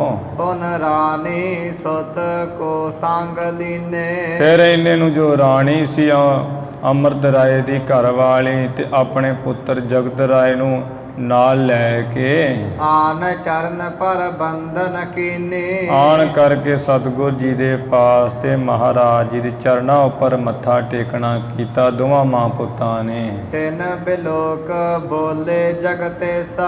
ਜਗਤ ਦੇ ਮਾਲਕ ਮਾਂ ਪੁੱਤਾਂ ਨੂੰ ਦੇ ਕੇ ਬੋਲੇ ਐ ਬਚਨ, ਅਬ ਤੁਮ ਜਾਹੋ ਆਪਣੇ ਦੇਸਾ। ਐ ਵੀ ਜਗਤ ਰਾਏ ਤੂੰ ਆਪਣੀ ਮਾਂ ਨੂੰ ਲੈ ਕੇ ਆਪਣੇ ਇਲਾਕੇ ਆਪਣੇ ਦੇਸ਼ ਵਿੱਚ ਚਲਿਆ ਜਾ। ਸਨਮੁਖ ਹੋਇ ਕਰ ਕਰਹੁ ਲੜਾਈ। ਸਾਹਮਣੇ ਹੋ ਕਰਕੇ ਵੈਰੀ ਆਪਣੇ ਦੇ ਲੜਾਈ ਕਰੋ। ਤਹ ਠਹਿਰਹਿ ਅਰ ਜਾਹੇ ਭਲਾਈ। ਸਾਡਾ ਬਚਨ ਹੈ ਵੀ ਕੋਈ ਵੈਰੀ ਤੁਹਾਡੇ ਅੱਗੇ ਠਹਿਰੇਗਾ ਨਹੀਂ, ਇਹ ਭੱਜ ਜਾਏਗਾ ਤੁਹਾਡਾ ਪ੍ਰਤਾਪ ਦੇਖ ਕੇ। ਸਰਬ ਰਾਜ ਤੁਮ ਸਿਰ ਸਰਬ ਰਾਜ ਤੁਮ ਆਪਣਾ ਲੀਜੈ। ਆਪਣਾ ਸਾਰਾ ਰਾਜ ਜਿਹੜਾ ਨਾ ਖੋਇਆ ਹੋਇਆ ਹੈ ਉਸ ਨੂੰ ਵਾਪਸ ਲੈ ਲੈਣਾ ਕਰੋ। ਸਤ ਨਾਮ ਕੋ ਜਾਪ ਜਪੀਜੈ। ਹੋਰ ਸਾਡਾ ਬਚਨ ਮੁੱਖ ਹੈ ਵੀ ਜੋ ਸਤਿਨਾਮ ਵਾਹਿਗੁਰੂ ਦਾ ਜਾਪ ਉਹਨੂੰ ਵੀ ਜਪਣਾ ਹੈ ਹਮੇਸ਼ਾ। ਸੁਨ ਰਜਾਏ ਤਿਨ ਸੁਨ ਰਜਾਏ ਨਿਜ ਸਿਰ ਪਰ ਧਰਕੈ। ਸਤਿਗੁਰ ਜੀ ਦੀ ਆਗਿਆ ਸੁਣ ਕੇ ਆਪਣੇ ਸੀਸ ਮਹਾਰਾਜ ਦੇ ਚਰਨਾਂ ਉੱਪਰ ਰੱਖ ਕੇ ਗਮਨੇ ਛਿਪਰ ਹਰਖ ਔਰ ਭਰਕੈ। ਹਿਰਦੇ ਵਿੱਚ ਬੜੀ ਖੁਸ਼ੀ ਭਰ ਕੇ ਵੀ ਬਚਨ ਤੇ ਹੁਣ ਪੂਰਾ ਹੋਣਾ ਹੀ ਹੋਣਾ ਹੈ, ਬੜੀ ਛੇਤੀ ਚਲੇ ਗਏ। ਕਹੋ ਕਹੋ ਤੇ ਸੈਨ ਬਟੋਰੀ। ਸਤਿਗੁਰ ਜੀ ਦੇ ਬਚਨਾਂ ਨੂੰ ਪੂਰਾ ਕਰਨ ਵਾਸਤੇ ਕਿਸੇ ਕਦੀ ਕਿਤਿਓਂ ਜਿਹੜੀ ਸੈਨਾ ਇਕੱਠੀ ਫੌਜ ਕੀਤੀ ਹੈ। ਪਹੁੰਚੇ ਆਪਣੇ ਦੇਸ਼ ਬਹੋਰੀ। ਫਿਰ ਆਪਣੇ ਦੇਸ਼ ਹਾਂਸੀ ਹਿਸਾਰ ਦੇ ਇਲਾਕੇ ਵਿੱਚ ਪਹੁੰਚੇ ਹੈ। ਸੰਗ ਤਫੰਗੇ ਜੰਗ ਮਚਾਇਓ। ਸੰਗ ਤੁਫੰਗੈ ਉਹ ਬੰਦੂਕਾਂ ਦੇ ਨਾਲ ਹੀ ਜੰਗ ਮਚਾਇਆ ਸਿੱਧਾ ਹੋ ਕੇ। ਬਹੁਤ ਸਾਰ ਸੰਸਾਰ ਬਜਾਇਓ। ਉੱਥੇ ਦੇ ਬਹੁਤ ਲੋਹੇ ਤੇ ਲੋਹਾ ਖੜਕਾਇਆ, ਤਲਵਾਰ ਤੇ ਤਲਵਾਰ, ਢਾਲ ਤੇ ਢਾਲ ਖੜਕੀ ਹੈ ਜੰਗ ਵਿੱਚ। ਪ੍ਰਬਲ ਲੋਹ ਇਨਕੋ ਪਾਐਸੇ। ਮਹਾਰਾਜ ਜੀ ਦੇ ਬਚਨਾਂ ਕਰਕੇ ਇਹ ਜਗਤ ਰਾਏ ਦਾ ਜਿਹੜਾ ਹੈ ਨਾ ਲੋਹਾ ਸ਼ਸਤਰ ਲੋਹੇ ਨੇ ਬੜੇ ਕਹਿੰਦੇ ਬਲ ਵਾਲੇ ਹੋਏ ਐ। ਆਗੇ ਠਹਿਰ ਸਕੈ ਨਹਿ ਕਾਸੇ। ਕਿਸੇ ਤਰ੍ਹਾਂ ਵੀ ਕੋਈ ਉਹਨਾਂ ਸ਼ਸਤਰਾਂ ਅੱਗੇ ਠਹਿਰ ਹੀ ਨਹੀਂ ਸਕ ਰਿਹਾ, ਰੋਕੀ ਨਹੀਂ ਰਿਹਾ, ਅੜੀ ਨਹੀਂ ਸਕ ਰਿਹਾ। ਮਾਰ ਮਾਰ ਭਟ ਧਰਨ ਗਿਰਾਏ। ਮਾਰ ਮਾਰ ਕੇ ਜਗਤ ਰਾਏ ਹੋਣਾ ਨੇ ਸੂਰਮੇ ਬਹੁਤੇ ਧਰਤੀ ਤੇ ਸੁੱਟੇ ਵਗਾ ਵਗਾ ਕੇ। ਰਿਪ ਦੇਖਹਿ ਜਨ ਜਮ ਇਹ ਆਏ। ਵੈਰੀ ਜਿਹੜੇ ਦੇਖਦੇ ਆ ਮਾਨੋ ਇਹ ਜਗਤ ਰਾਏ ਫੌਜ ਕਾਦੀ ਲੈ ਕੇ ਧਰਮਰਾਜ ਦੇ ਜਾਮੀ ਆ ਗਏ ਇੱਥੇ। ਸਨਮੁਖ ਜਬ ਅਸਕੀਨ ਲੜਾਈ। ਸਾਹਮਣੇ ਹੋ ਕੇ ਵੈਰੀ ਦੇ ਜਦੋਂ ਐਸੀ ਲੜਾਈ ਕੀਤੀ ਹੈ। ਗੁਰ ਬਰ ਤੇ ਸਭ ਸ਼ਤਰ ਪਲਾਈ। ਗੁਰੂ ਦੇ ਵਾਰ ਕਰਕੇ ਸਾਰੇ ਸ਼ਤਰੂ ਵੈਰੀ ਭੱਜ ਗਏ ਮੈਦਾਨ ਛੱਡ ਕੇ। ਲੀਨਾ ਸਰਬ ਜਾਏ ਨਿਜ ਦੇਸਾ। ਸਾਰਾ ਹੀ ਆਪਣਾ ਦੇਸ਼ ਇਹਨੇ ਲੈ ਲਿਆ ਜਗਤ ਰਾਏ ਨੇ ਹਾਂਸੀ। ਕਰਤ ਭਇਓ ਸੋ ਰਾਜ ਨਰੇਛਾ। ਫਿਰ ਇਹ ਰਾਜਾ ਬਣ ਕੇ ਨਰਾਂ ਦਾ ਤੇ ਰਾਜ ਕਰਨ ਲੱਗਾ। ਪਟਨੇ ਨਗਰ ਵਿਖੇ ਰਾਜਧਾਨੀ। ਫਿਰ ਇਸ ਨੇ ਆਪਣਾ ਜਾ ਕੇ ਪਟਨੇ ਸ਼ਹਿਰ ਨਗਰ ਵਿੱਚ ਰਾਜਧਾਨੀ ਬਣਾ ਲਈ। ਰਹਿਤ ਪਇਓ ਗੁਰ ਮਹਿਮਾ ਜਾਨੀ। ਗੁਰੂ ਮਹਾਰਾਜ ਦੀ ਮਹਿਮਾ ਜਾਣ ਕੇ ਉਹ ਪਟਨੇ ਰਾਜਧਾਨੀ ਵਿੱਚ ਰਹਿਣ ਲੱਗਾ। ਸ੍ਰੀ ਅੰਗਦ ਜੀ ਸੁਣੀਏ ਕਾਨਾ। ਭਾਈ ਬਾਲਾ ਜੀ ਕਹਿੰਦੇ ਹੈ ਗੁਰੂ ਅੰਗਦ ਦੇਵ ਸਾਹਿਬ ਜੀ ਧਿਆਨ ਨਾਲ ਸੁਣੀਏ। ਤਹ ਤੇ ਸ੍ਰੀ ਗੁਰ ਕੀਨ ਪਿਆਨਾ। ਕੁਰੂਸ਼ੇਤਰ ਵਿੱਚ ਮਹਾਰਾਜ ਐਸੀ ਕਲਾ ਵਰਤਾ ਕੇ ਤੇ ਉੱਥੋਂ ਅੱਗੇ ਚੱਲਣਾ ਕੀਤਾ। ਅਪਰ ਥਾਨ ਕੋ ਗਮਨ ਸੁਆਮੀ। ਸੰਸਾਰ ਦੇ ਜੋ ਮਾਲਕ ਸੁਆਮੀ ਹੈ ਹੋਰ ਥਾਂ ਨੂੰ ਚਲੇ ਗਏ ਕੁਰੂਸ਼ੇਤਰ ਤੋਂ। ਜਗਤ ਉਧਾਰਨ ਕੇਵਲ ਕਾਮੀ। ਜੋ ਸਤਿਗੁਰ ਜੀ ਦਾ ਕੇਵਲ ਇੱਕੋ ਹੀ ਇੱਕ ਕੰਮ ਹੀ ਹੈ ਵੀ ਸੰਸਾਰ ਨੂੰ ਤਾਰਨਾ। ਇਹ ਤੇ ਆਪਣੇ ਸਿਰ ਉੱਪਰ ਜੁੰਮਾ ਹੀ ਲਿਆ ਹੋਇਆ ਵੀ ਸੰਸਾਰ ਨੂੰ ਤਾਰਨਾ ਹੀ ਹੈ, ਹੋਰ ਨਹੀਂ ਕੋਈ ਕਾਰਜ ਕਰਨਾ। ਏਤ ਸ੍ਰੀ ਗੁਰੂ ਨਾਨਕ ਪ੍ਰਕਾਸ਼ ਗ੍ਰੰਥੇ ਉਤਰਾਰਦੇ।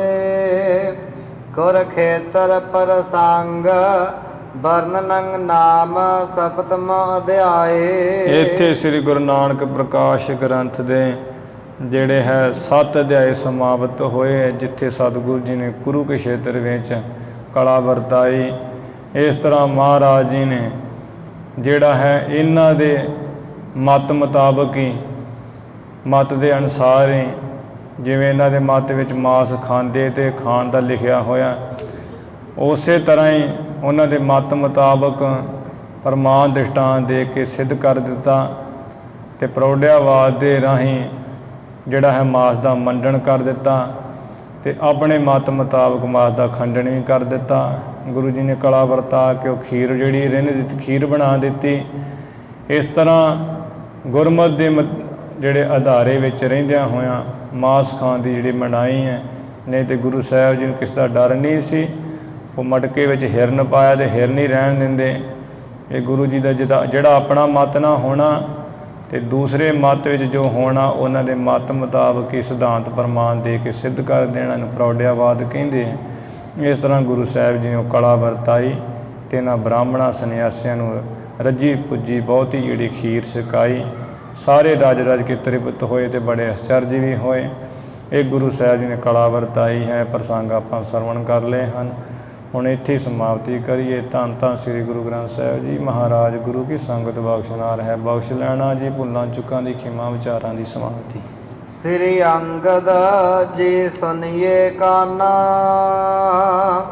ਤਹ ਤੇ ਰਾਨਕ ਤਹ ਤੇ ਸ੍ਰੀ ਗੁਰ ਕੀਨ ਪਿਆਨਾ।